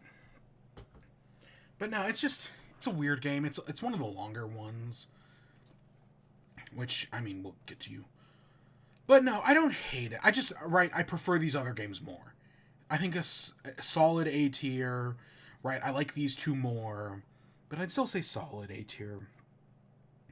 The wolf stuff is fine. I love the hero shade. I think that's such a cool detail. It's a giant tribute to Ocarina of Time, which, again, I had no nostalgia for Ocarina of Time, so that didn't really affect me in any way. But there are some annoying parts. You definitely drag your feet in places. But, I still like it. Okay, next up, Phantom Hourglass. So, the big debate for me, and I talked about this on stream a while ago when we were playing Breath of the Wild. What is the worst Zelda game? Is it Four Swords Adventures? I'm grouping these two games together, so I'm just going to call it Four Swords. Is it Four Swords? Is it Phantom Hourglass? Or is it Triforce Heroes? Because these three games, Triforce Heroes is basically Four Swords Adventure, but with 3 players instead of 4. And I felt like it was a little bit more accessible than Four Swords Adventures. Like, this was on a port of Link to the Past and later on the DSi shop. This was a Game Boy game, but you also needed like a bunch of other peripherals and stupid bullshit to do it. This was just a 3DS cartridge, and I'm pretty sure download play existed for this one. Triforce Heroes was so much more accessible. So I'm jumping ahead for this one, and I'm gonna put that one right there. But what about Phantom Hourglass? I think Phantom Hourglass might be the worst Zelda game. Okay, technically, the worst Zelda game is either Wand of Gamelon, Zelda's Adventure, or whatever that third one was, whose name I'm forgetting. The CDI games are the worst Zelda games, but those don't really count. Let's be honest here. We shouldn't lie to ourselves. Those don't really count. So if you take those 3 out of the equation, I would say... Oh, did I accidentally pick up Spirit Tracks? Oop. Phantom Hourglass is probably the worst. The Tower of the Ocean King is just an awful, awful dungeon. I really do not like the Tower of the Ocean King. This is I'm going to put this down here. You know, I'm just going to put that down there. That's bugging me. The Tower of the Ocean King is just so bad. It is so bad. Because it's a dungeon that you basically, conceptually, I don't think it's horrible. Because you go there, you solve some puzzles, then you leave and come back with another item, and you do it again. But this time, because you have that new item, it makes old sections easier and unlocks new sections. So, right, you leave and come back multiple times. I think there's a good idea in there somewheres. But it's doing the old sections again is just so tedious. Like, they really should just, like, be able to... And you're on a time limit the entire time as well. There should be some way to, like, fast travel through those sections. But it's just awful. And the reason why I think it's also the worst is because it's the only Zelda game I do not want to replay. If given the chance, I would probably replay... If I had, like, a really good setup, I would play Four Swords Adventures. I'd probably give Triforce Heroes another shot. I do not want to play Phantom Hourglass again. It's just... It's a nightmare. Spirit Tracks, its sequel, fixes some of those problems. It's still not great, but the Tower of Spirits does a lot of the same things as the Tower of the Ocean King. But it makes the backtracking better, right? It fixes some of those problems, but it plays very similar. I remember when this game came out, it got a lot of shit for being the Zelda game with trains, but I never minded it. And there are some stuff that I actually, like, I love this is technically the first one, again, not counting the CDI games. This is the first Zelda game with a playable Zelda. And I think the Phantom Armor is really cool. Like, having Zelda control the Phantom Armor, great idea. All the train stuff I remember being fine. The magical pan flute was fine. It fixes not all the problems, because it's still in C tier, but it fixes some of the problems with Spirit Tracks, which gets it moved up a slot, but it's not going to get much better than that.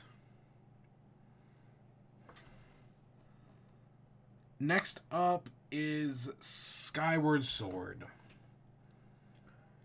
This is the controversial one. This is the controversial one for me. Because technically the first Zelda game I played is A Link to the Past. That's technically the first one I ever played. The first Zelda game I ever beat, and the one that made me a Zelda fan, was Skyward Sword. And because of that, I'm always like, yeah, it's one of my favorites. I really do love it. But it has problems. I know some people are going to blast me for putting it above these two, but this is the one I have nostalgia for. I don't have nostalgia for Ocarina. I don't have nostalgia for Wind Waker. I have nostalgia for Skyward Sword. And replaying, and like, because I also have nostalgia, kind of, for Sonic Colors. And part of the reason I didn't play the Sonic Colors remake was because I knew there was a good chance that I wasn't going to like the game anymore. Because I like Sonic Colors.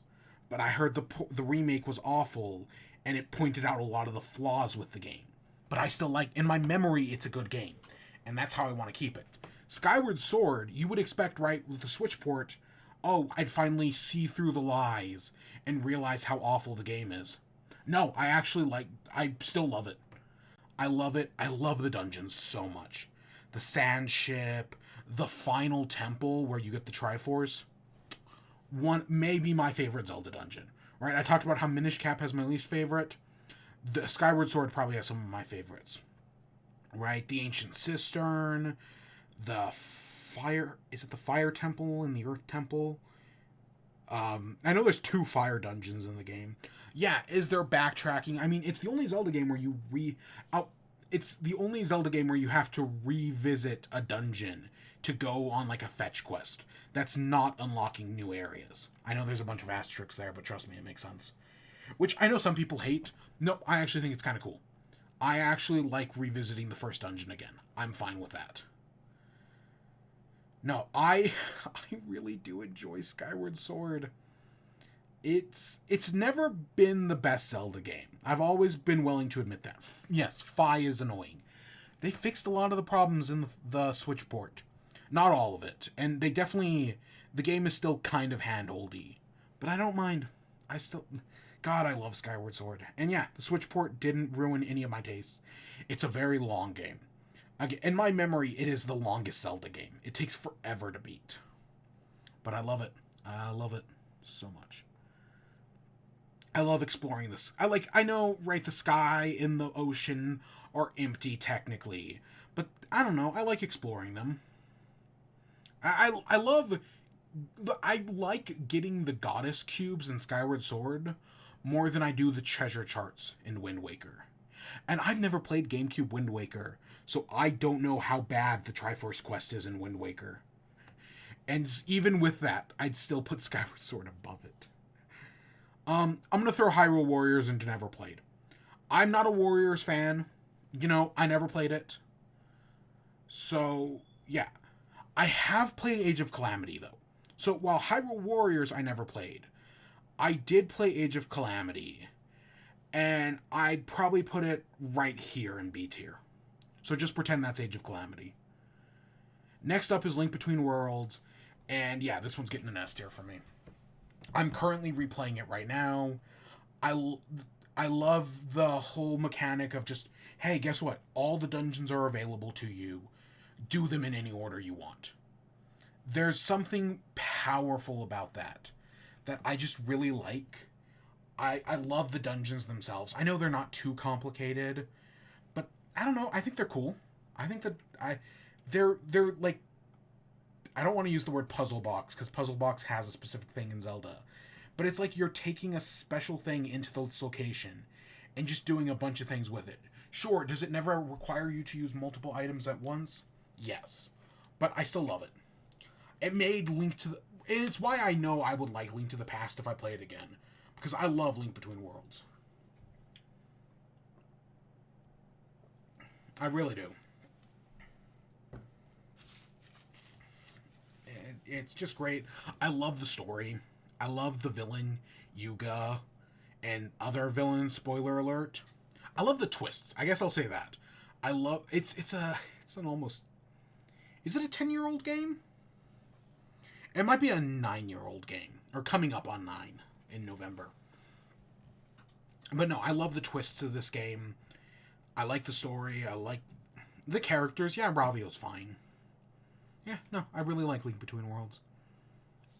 It's everything that I want to like about Link to the Past. I love in Link Between Worlds. And I guess that takes us to Breath of the Wild, which, hey, spoiler alert, it's probably my favorite. We're replaying it right now on stream, and I've been having a lot of fun with it. I know, I am not the only person either playing this game for the first time right now, or replaying this game. And I've heard some people have mixed thoughts replaying it, because there's something magical about playing Breath of the Wild for the first time that you just can't have on subsequent playthroughs, right? It's that thing where it's like, what's the one game you wish you could forget about and then play for the first time? Breath of the Wild. I wish I could just forget everything and experience it fresh for the first time. It's something truly special, and maybe Tears of the Kingdom will recapture that. It might not, but it also might, and that would be very cool. But I'm super excited for the sequel. Could it land in here? Could it be here? Maybe. I don't know. Part of me doesn't want to get my hopes up too high, but everything we've seen from this new game looks great. And I don't think Nintendo's going to drop the ball. Like, there were just a few months ago, I saw so many people worried that Nintendo was going to drop the ball with this new game. I haven't heard a lick of it since. Really, ever since that gameplay reveal last month or 2 months ago, I haven't heard anybody say that. Confidence in this game has skyrocketed. So yeah, and you know, with these being my top 5 Zelda games, yeah, I don't mind that at all. Breath of the Wild, Ocarina, Majora, Link Between Worlds, and Link's Awakening. Yeah, I actually really do like that top 5. And then Skyward Sword coming in right below that. That seems fitting. A game I really like, but it doesn't make the top 5, but it's 6. And then 7, 8, 9. It is weird to have Link to the Past at 10. But I guess that's fine. I wonder when was the last time because I've done this before. I wonder how this compares to the last time I did this. Let me do some research real quick. Because I've done, not a Zelda tier list, but years ago, I did a top 10 Zelda games. Do I still have that list somewheres? Give me a second.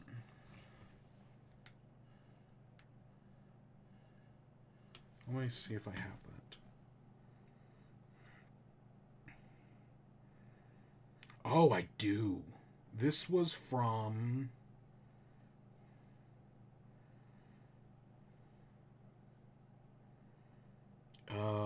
details.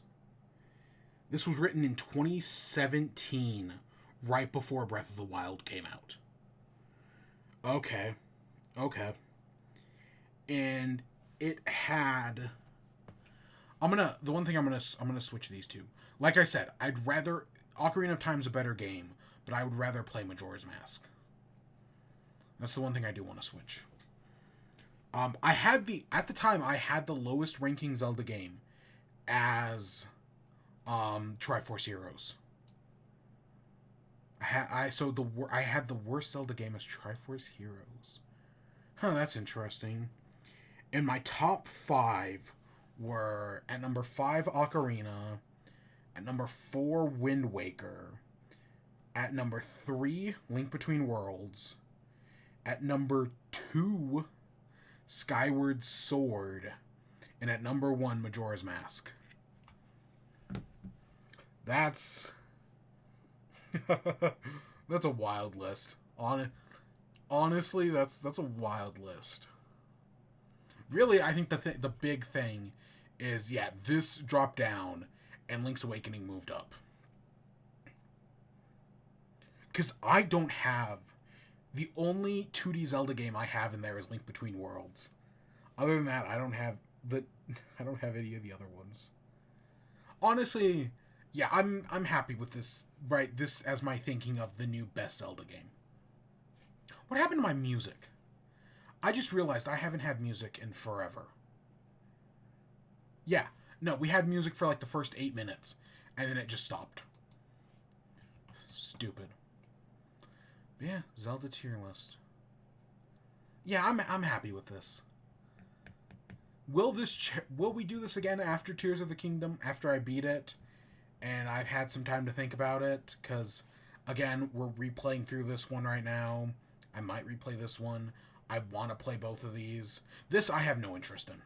What I could do without that. I could do without Link's Awakening, playing The Adventure of Link. But I do want to play Oracle of Ages. So yeah. Yeah, Zelda tier list. I'm surprised this doesn't have Age of Calamity on it. That actually kind of surprises me. Okay. Alright, let's go back to Splatoon, shall we?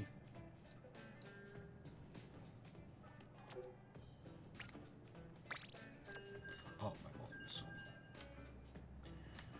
So yeah, the last thing we have to talk about today is Moon Girl. So, last week we talked about episode 12, which was Casey's bat mitzvah, and I loved that episode. I thought it was great. The whole conflict between Casey and Lunella about whether or not Lunella should be pretending to be Moon Girl, you know, like to her bat mitzvah instead of being herself. That was great. I liked that conflict. The villain, who's... I want to say her name was Drake? It wasn't... maybe that was her last name. It was a fine villain, right? I love that. I do love the ending, though, with Captain America. So since then, right, that was the one episode that premiered last week. They actually released a few more episodes since then. We got episodes 13 through 16. And episode 16 feels like a season finale. Which is, again, I remember Disney shows getting... I remember Disney shows getting 20-episode seasons. Most Disney shows I can think of, especially in the past, like, 10 years, they get 20-episode seasons. But episodes 15 and 16 is a two-parter, and it feels like a finale. Like, it really does feel like a finale. So, is this the finale of Moon Girl? If it is, God, what a cliffhanger to end on. Like, holy shit, that's where you're ending it?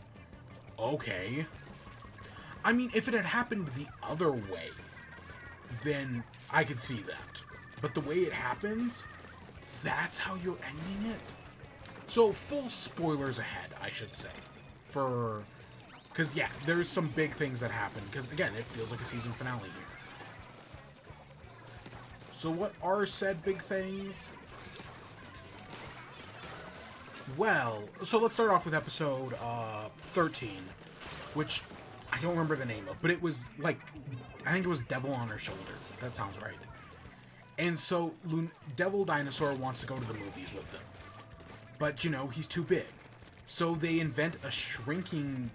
It's a shrinking formula. It's like a shrinking chemical concoction, but I want to just call it a shrinking potion, even though I know that's not what it is. But it's basically a shrinking potion. No Pym particles, though. Well, we'll get to that. So, that episode, it's a lot. I like it, right? They take Devil Dinosaur to the movies, and they pretend he's a cosplayer. They then have a night out on the town, checking off everything on his bucket list, as they say. But eventually, he wants to, like... eventually, he, like, drinks more of the shrinking potion, so that way he can stay small, but it backfires, and it turns him into a little baby devil dinosaur, and the little baby looks adorable. That is so cute. And he keeps getting smaller and smaller and more adorable. Meanwhile, Lunella gets stuck fighting a villain, because the movie they go see is based on, like, a real thing, and the villain from that movie comes to, like, is mad at how he was represented. Because, you know, they basically parody Godzilla vs. Kong.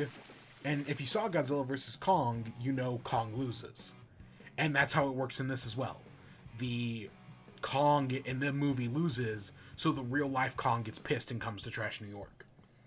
And Devil Dinosaur, he normally would be able to fight him, but he's too small. So they can't do that.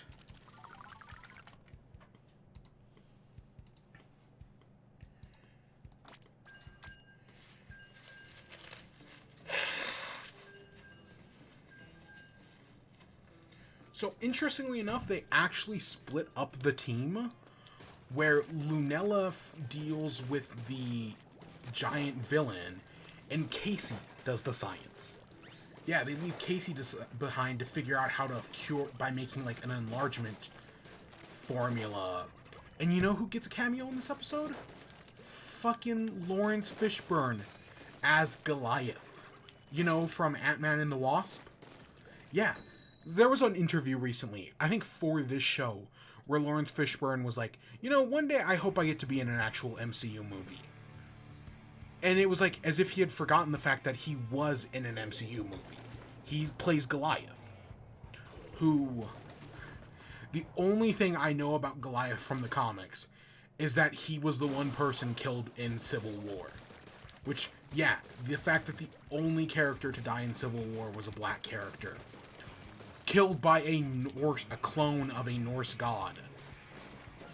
Yeah, Civil War is pretty fucked up and an awful, awful comic. Luckily, the movie's good. But yeah, so seeing Goliath, like, I thought Lawrence Fishburne did a fight. I like Ant-Man and the Wasp: Quantumania. It's a hidden gem, if the MCU can have hidden gems. Right? It's no black sheep. I like it, which is why I'm so disappointed the third Ant-Man was bad, because I really liked the first two. But yeah, so he reprises his role as Goliath. I don't remember the character's actual name. Foster. It's not Charles Foster. It's something like that. But yeah, he reprises his role, and you know, it looks just like Lawrence Fishburne in this cartoon format. And yeah, he gives Lunella the formula to make an enlargement thing, so that way she can save Devil. Yeah, not a bad idea. You know, I know the show isn't MCU canon, but like, there's definitely a lot of references and a lot of callbacks. And yeah, it's definitely like, it's just one universe over. It's that kind of thing. But yeah, so I think Bill Foster. There we go. His name is Bill Foster. So seeing him again was a cool little reference. And yeah, in the end, Casey's able to do the science. And Lunella's able to fight back the villain long enough to eventually get everyone together. And then, yeah, they're able to save the day. Devil is able to empathize with King Kong. And they end up making, what, like a home movie that ends on a happy note. And yeah, it's just all around a very solid episode. The next episode is... oh gosh, it's something about... is it something about Coney Island? They go to the amusement... I know they go to the amusement park. I don't remember the episode's name, but they go to the amusement park. And because the grandmother wants to go, because it's like some roller coaster anniversary, or the guy who invented the roller coaster, it's like been like 100 years or something like that. So they go to Coney Island. And to interrupt them on their trip is the Beyonder, who is wanting to study, who comes to Coney Island to study food, but now he wants to study fear, because Lunella is afraid of Coney Island. Because, you know, she talks about her traumatic backstory that is, you know, like 1 or 2 steps removed from yous, or us. That, right, she goes into this fun house, she gets lost, she's scared by clowns. So that's why she does not want to go to Coney Island. But her and Casey and Mimi end up all going. And the Beyonder is like running this fear experiment, you know, making her go on all of these rides to test her fear. And then it's like, well, I'm not afraid when I'm Moon Girl, so that he removes the track while Casey and Mimi are riding. So Moon Girl has to find all these like solutions. And it's all done in like 1920s, like silent film style, you know, like where it's like, instead of like talking, they have like the little screaming and whatnot. That's a cute moment. But throughout this entire episode, I'm watching it and I was like, who does the Beyonder remind me of? Because in this episode, the Beyonder he's a fourth wall breaking, annoying asshole who isn't actually trying to like defeat the hero, but is instead like, his motivation is to like teach the hero a lesson, right? He's evil, but he's not really evil. He's more of doing what he's doing to teach the hero a lesson. And so I'm watching this episode and I'm like, I've seen this exact character somewheres before, but where? And it was driving me crazy. And then I realized he's Discord. You know, from Friendship is Magic. They made the Beyonder Discord, because that's exactly what Discord does. He shows up and he uses his reality warping powers to screw with everybody else, but to teach them a lesson. Yeah, the Beyonder is Discord. I'm so relieved I figured that out. So yeah, instead of having your Discord voiced by a former Star Trek cast member, if you instead want him voiced by Lawrence Fishburne, then here you go. But no, I think he does a great job at it. And yeah, I think this entire episode is great, because of course, in the end, it all eventually comes to a head where, you know, he does his actual villain thing. Because I said last time, I love the show's use of Beyonder, and I still think it's great. Whether it's him being the narrator of the show, or him just actually, like, I can guarantee you, I'm not going to say beyond a shadow of a doubt, but like almost, that this show's use of the Beyonder is going to be more interesting than the MCU's use of the Beyonder. Because the Beyonder in the comics sucks. He's a fucking boring asshole who, you know, he wants to learn more about humans, and he runs experiments about good and evil, and then fucking he gets Doctor Doomed, and yeah. And then don't even get me started on Secret Wars 2016. The Beyonder sucks. The Beyonder sucks. I hate that they made him an entire species. I think that's super generic as well. So, this show making the Beyonder Discord is 1,000 times more interesting than I think anything that the MCU is going to do, because they're probably going to do something like the comics. It'd be very interesting if they just literally one-for-one just stole his character from the show. I would kind of like that. You know, I'd actually be down for that. If they just literally one-for-one rip his character from here. But, nah, they're not going to. Let's be honest here. Instead, we're going to have a boring-ass Beyonder who wants to learn more about humans and comes down to Earth to learn more about humans. And does the Beyonder rape anybody in the original comics? God, I don't remember anymore. I just realized they're down to a team of 1. What happened there? I was not paying attention to that. Oh, that's awful.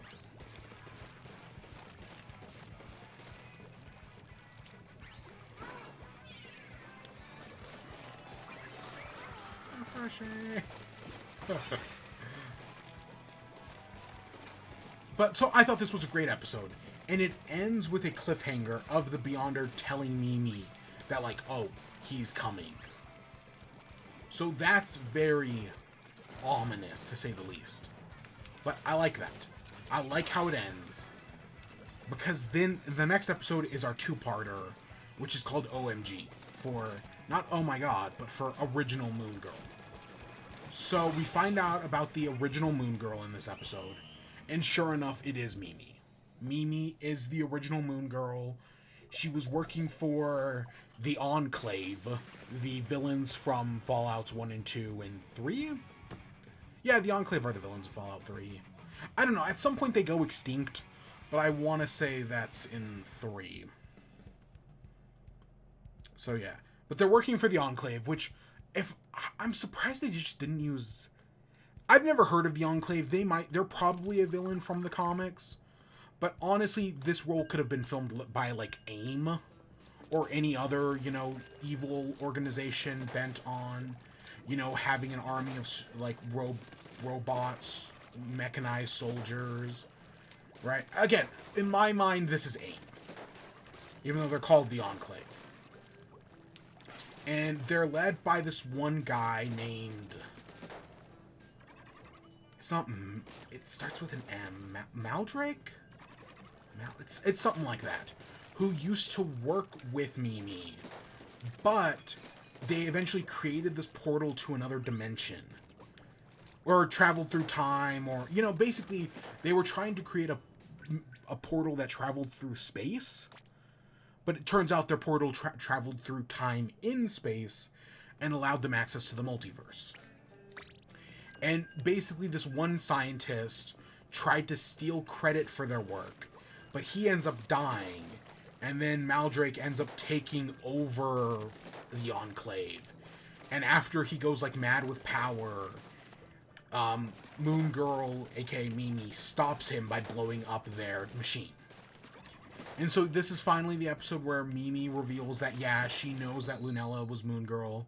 They even have that reveal of, like, she's been cleaning up the cave the entire time. Their, like, secret hideout. But in the end, he ends up invading their house, the villain. And he defeats Moon Girl, him and his army.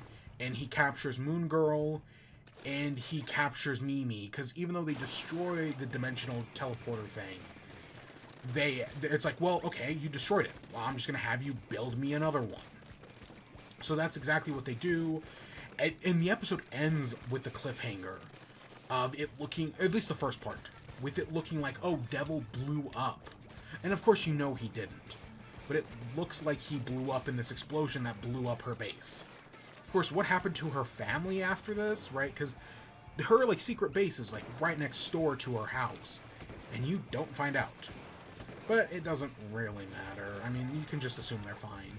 But yeah, you get a great remix of the theme song in this episode, as it's Lunella as the new Moon Girl beating up the henchmen, as Grandma as the OG Moon Girl beats up the henchmen in the house. And that's great. That was a great use of that. I said it before and I'll say it again. The music is fantastic in this show. Still, that has not changed at all. But in the end, they're captured. The lab is destroyed. All the Moon Girl suit is destroyed as well. And yeah, the villain has kind of won. Again, he doesn't have the machine, but Mimi can just make him a new one. So in the second part, Lunella gets her stealth suit, because we find out Casey made her a stealth suit, because, hey, wouldn't that be cool? And it does that thing like those pillows do, where you can swish it one way and it's like a normal suit, and then you can switch it the other way and it becomes a stealth suit. And it's like, that's cool. I like that. I like the outfit. And so the three, Casey, Devil, and Lunella, go out to rescue Mimi.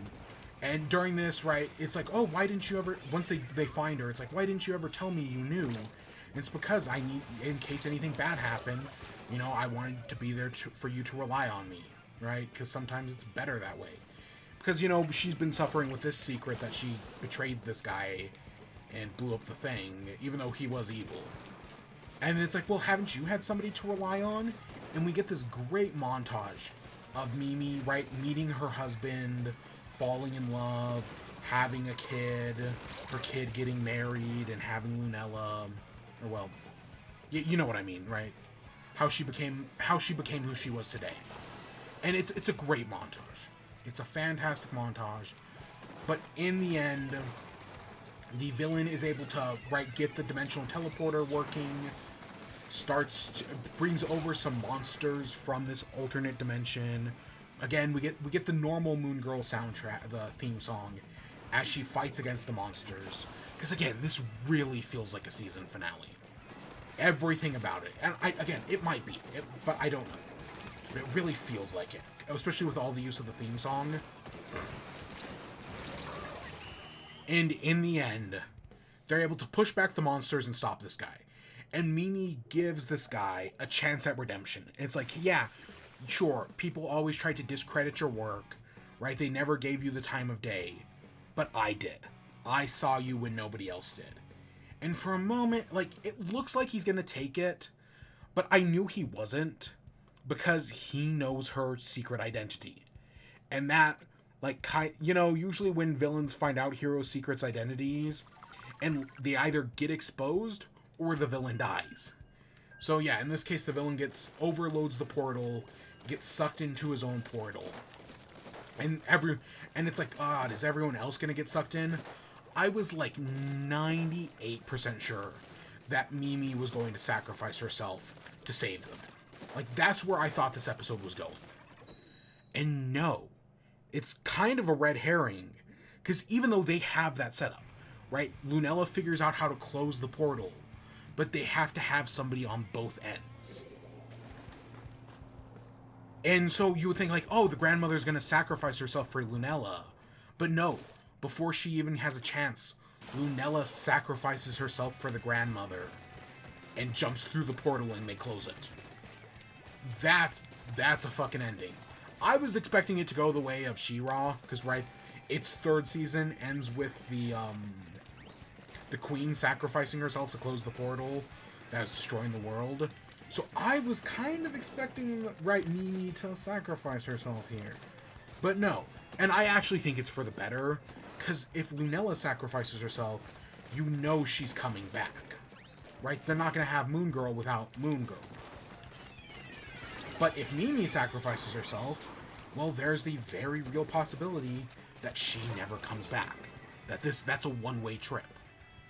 And that, oh god, I would hate that. Like, I hate how it ends already. Because I'm like, no, you can't leave us there. That sucks, right? It's a great cliffhanger of a season ending, right? I think it's a great, if this is a finale, it's a very strong finale. But I'm like, no, you can't leave us with that. That's how you're gonna end the season, with Moon Girl trapped in an alternate dimension, an alternate time, wherever she is. And the grandmother vows to, like, fix the portal and save her. So yeah, that's how you start the second season, if that's where they're going. But yeah, I thought it was a great finale. But god, I can't believe they actually did it. I think the show is, if this really is the finale, which, again, it feels like it. I don't know, I've been wrong about these things before. There was one show. Oh, was it Ghost and Molly McGee? Where there was an episode that really felt like the finale, and then no, there were still like 3 episodes after that. Maybe it was 2 episodes. Still, right? I've had shows where it's like, oh, this really feels like the finale, and then it isn't. So this, again, Disney shows usually get 20 episodes. Why is all of the... This is the second time that's happened tonight, where all the enemy team is disconnected. What is happening?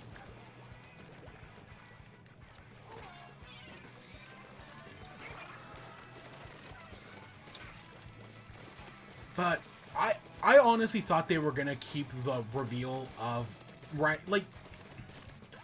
Part of the reason I think this is the finale is because I thought they were going to keep, right, the grandmother revealing that she knows about Lunella, that the grandmother is Moon Girl, that they would save that for a finale. And the fact that they did it here, honestly, they could have even saved it for like another season, if I'm being completely honest. But no, the fact that they did it here really makes me think that this is the finale. But it's a great show. I don't know if it starts off the strongest, but definitely by like the halfway point. Definitely by like episode 6 or 7. Whichever one is the Slumber Party one. By that point, I was like, no, this show is great. And since the Slumber Party episode, this show has just been killing it. Because, yeah, like, even some of the, like, the Troll episode, I was like, this is fine, I guess. Like, I enjoyed it, but, eh. But no, definitely by that Slumber Party episode, it got good. And the pickings have been great since then. All around, yeah, good show. If this is where the season ends, I hope we get more of this. Oh, and I didn't even mention in the first part of this episode, I'm pretty sure they have Colby Smulders reprise her role as Maria Hill. I didn't actually check the credits to see if it was her, but I've watched a lot of How I Met Your Mother, and it really does sound like her. So I'm pretty sure they did actually get her. And that's cool. Again, I like... Is the show MCU canon? It'd be interesting, honestly. The show is MCU, is a Schrodinger's canon.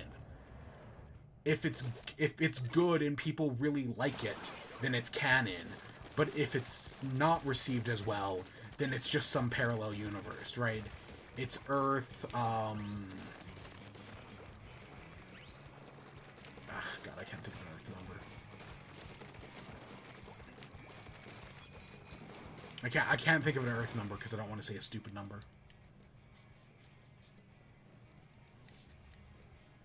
But no, honestly, I joke about that, but it's if anything, I think if they had anything but the Beyonder, right? The fact that the Beyonder's in the show is probably the one thing keeping it from canon. Other than that, I think everything else works fine within canon. All the villains they fight, all the events, right? Because, you know, they're in the Lower East Side, so they don't have to, right? Spider-Man's in another area. Daredevil's in a different area. They don't have to worry about the two things contradicting. Because we know animated shows can theoretically be canon, whether that be the multiversal canon of What If, or that Spider-Man freshman year, which might have been canceled. I don't know. I'll be honest, I have zero interest in that Spider-Man freshman year. Like, they'd get more interest out of me if they just continued Spectacular Spider-Man. Or whatever the good Spider-Man show was. I want to say it was Spectacular Spider-Man.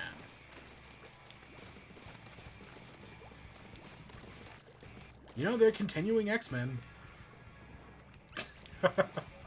Oh my... I saw a TikTok that was the 10 basic X-Men plots. And, oh my god, that was so fucking... As someone who knows very little about the X-Men, god damn, that was funny. Demons from hell ruin Scott Summers' day. Other mutants ruin Scott Summers' day. Bigots ruin Scott Summers' day. Aliens ruin Scott Summers' day. The Phoenix Force shows up, probably to ruin Scott Summers' day. God, that was fucking great. You know, I'm getting all my use out of TikTok right now before it gets banned.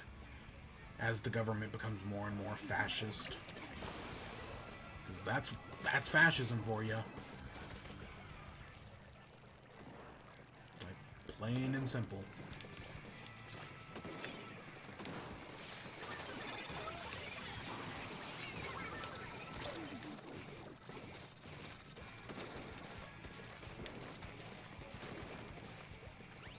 Oh, you were right. I was like, you're somewheres around here.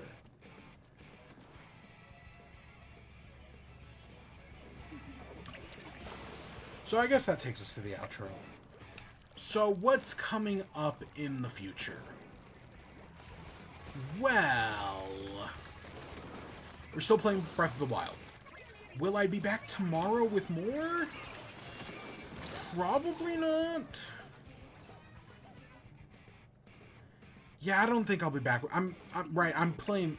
I know I'm doing it off stream, but I'm currently just playing through Link Between Worlds, and I'm probably just gonna play that. I mean, I'm making good progress on the game. I've probably done everything I've done in like 5-6 hours, which I know is still a lot of time, but it's not bad for me. Right, like I started that as soon as I got off work today, and I've just been barreling through it. And you know what other game I need to play as well? Hyrule Warriors, the original Hyrule Warriors. Because I played Age of Calamity, but I never played the original Hyrule Warriors. Because I didn't have it on Wii U, and I didn't pick up the Definitive Edition on Switch. I think I should just pick up the Definitive Edition.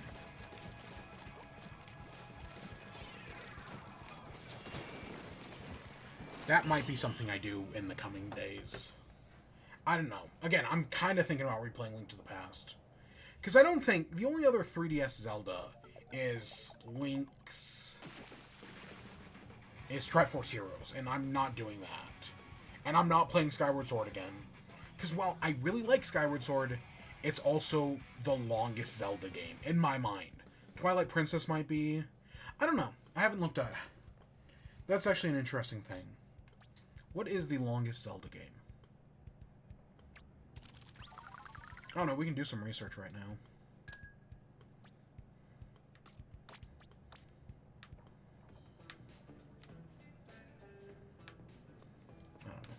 I don't know. I'm literally just gonna. I know it's probably technically Breath of the Wild is, because you know how long it takes to beat Breath of the Wild. But I'm gonna look something up real quick.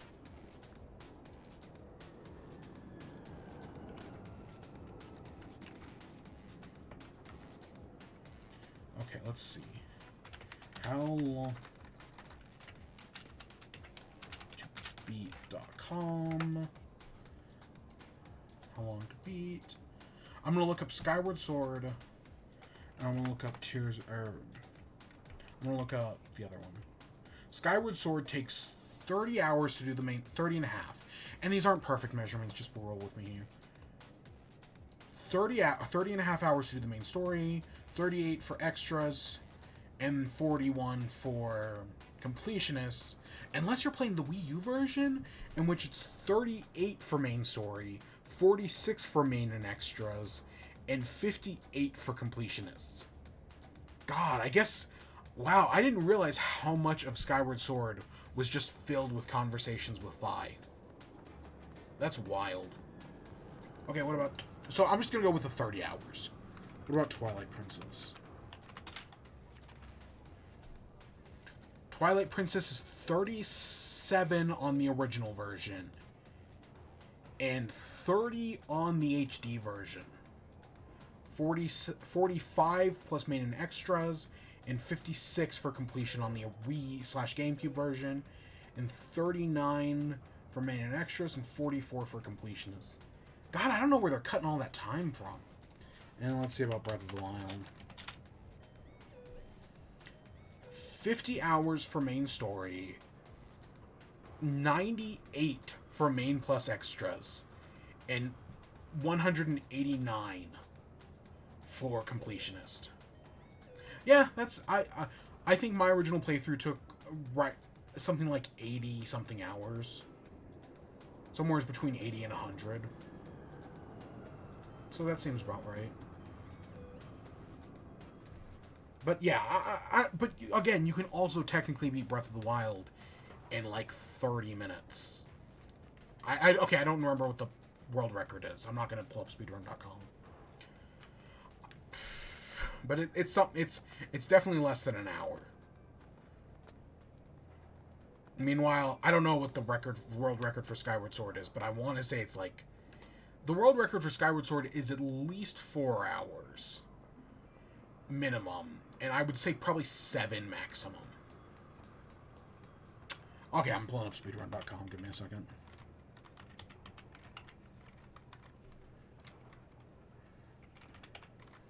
Okay, let's see. I'm gonna look at Breath of the Wild first.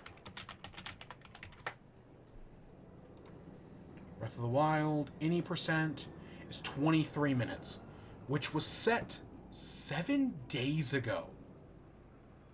What? Yeah, wow. Wow, 7 days ago. Holy shit. That's crazy. What's the 100%? 15 hours. Okay. Okay, now what about Skyward Sword? I'm just gonna look up the HD version. The world record is 3 hours, 57 minutes, and 59 seconds. Okay, I see that. Yep, it's about where I percent. It's herp percent? Huh, that's an interesting one. Yeah. See, 4 hours sounded right to me. Wait, what? Okay, cool. But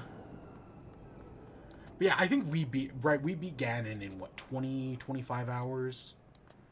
So, yeah, that makes sense.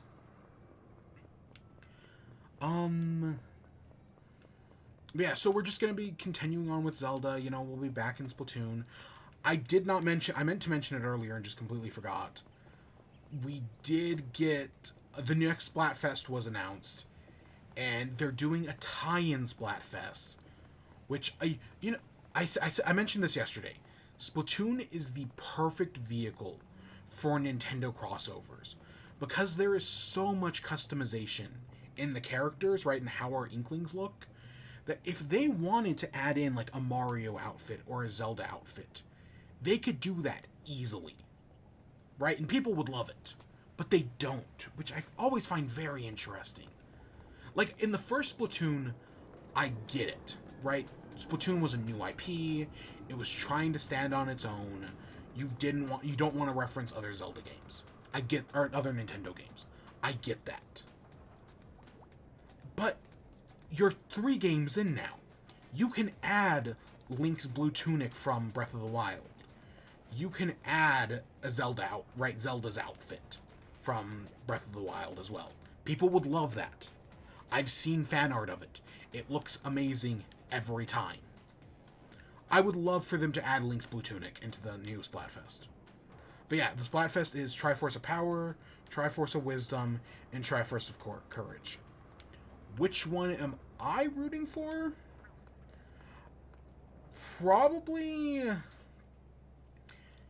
I'm probably gonna go... How have I not registered this one before? I'm just gonna call you Bob. Okay, Bob. I don't even remember what this amiibo gives you. Oh.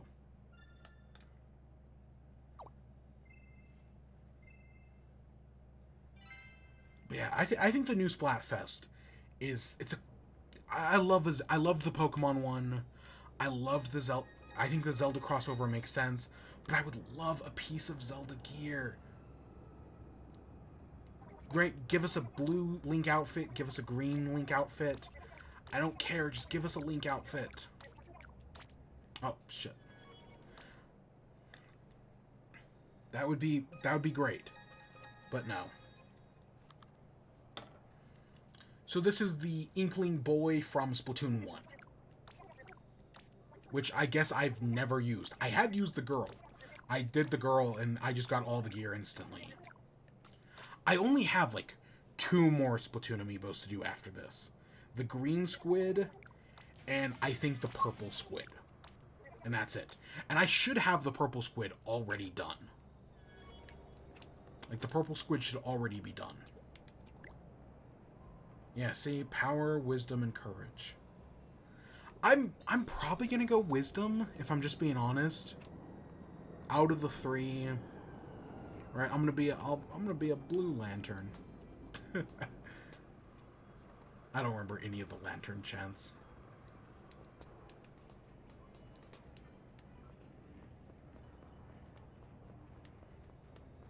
You know, I'm probably gonna go wisdom. Just taking a general guess here. But that'll be in the future. But yeah, that's, I think, the first week of May. Like, the week before the game comes out. So, hey, cool. But I think that's... I've been stalling for the past, like, few minutes now. I think that's all we've got for today. Oh my god, these fucking Weavers posts. So, next time, we'll be back with that. We'll be back with more Zelda later. And yeah, we'll figure it all out. So, keep your eyes out, ears out, blah, blah, blah. End dialogue. Hope you all enjoyed. Stay tuned for more. Till next time. Peace.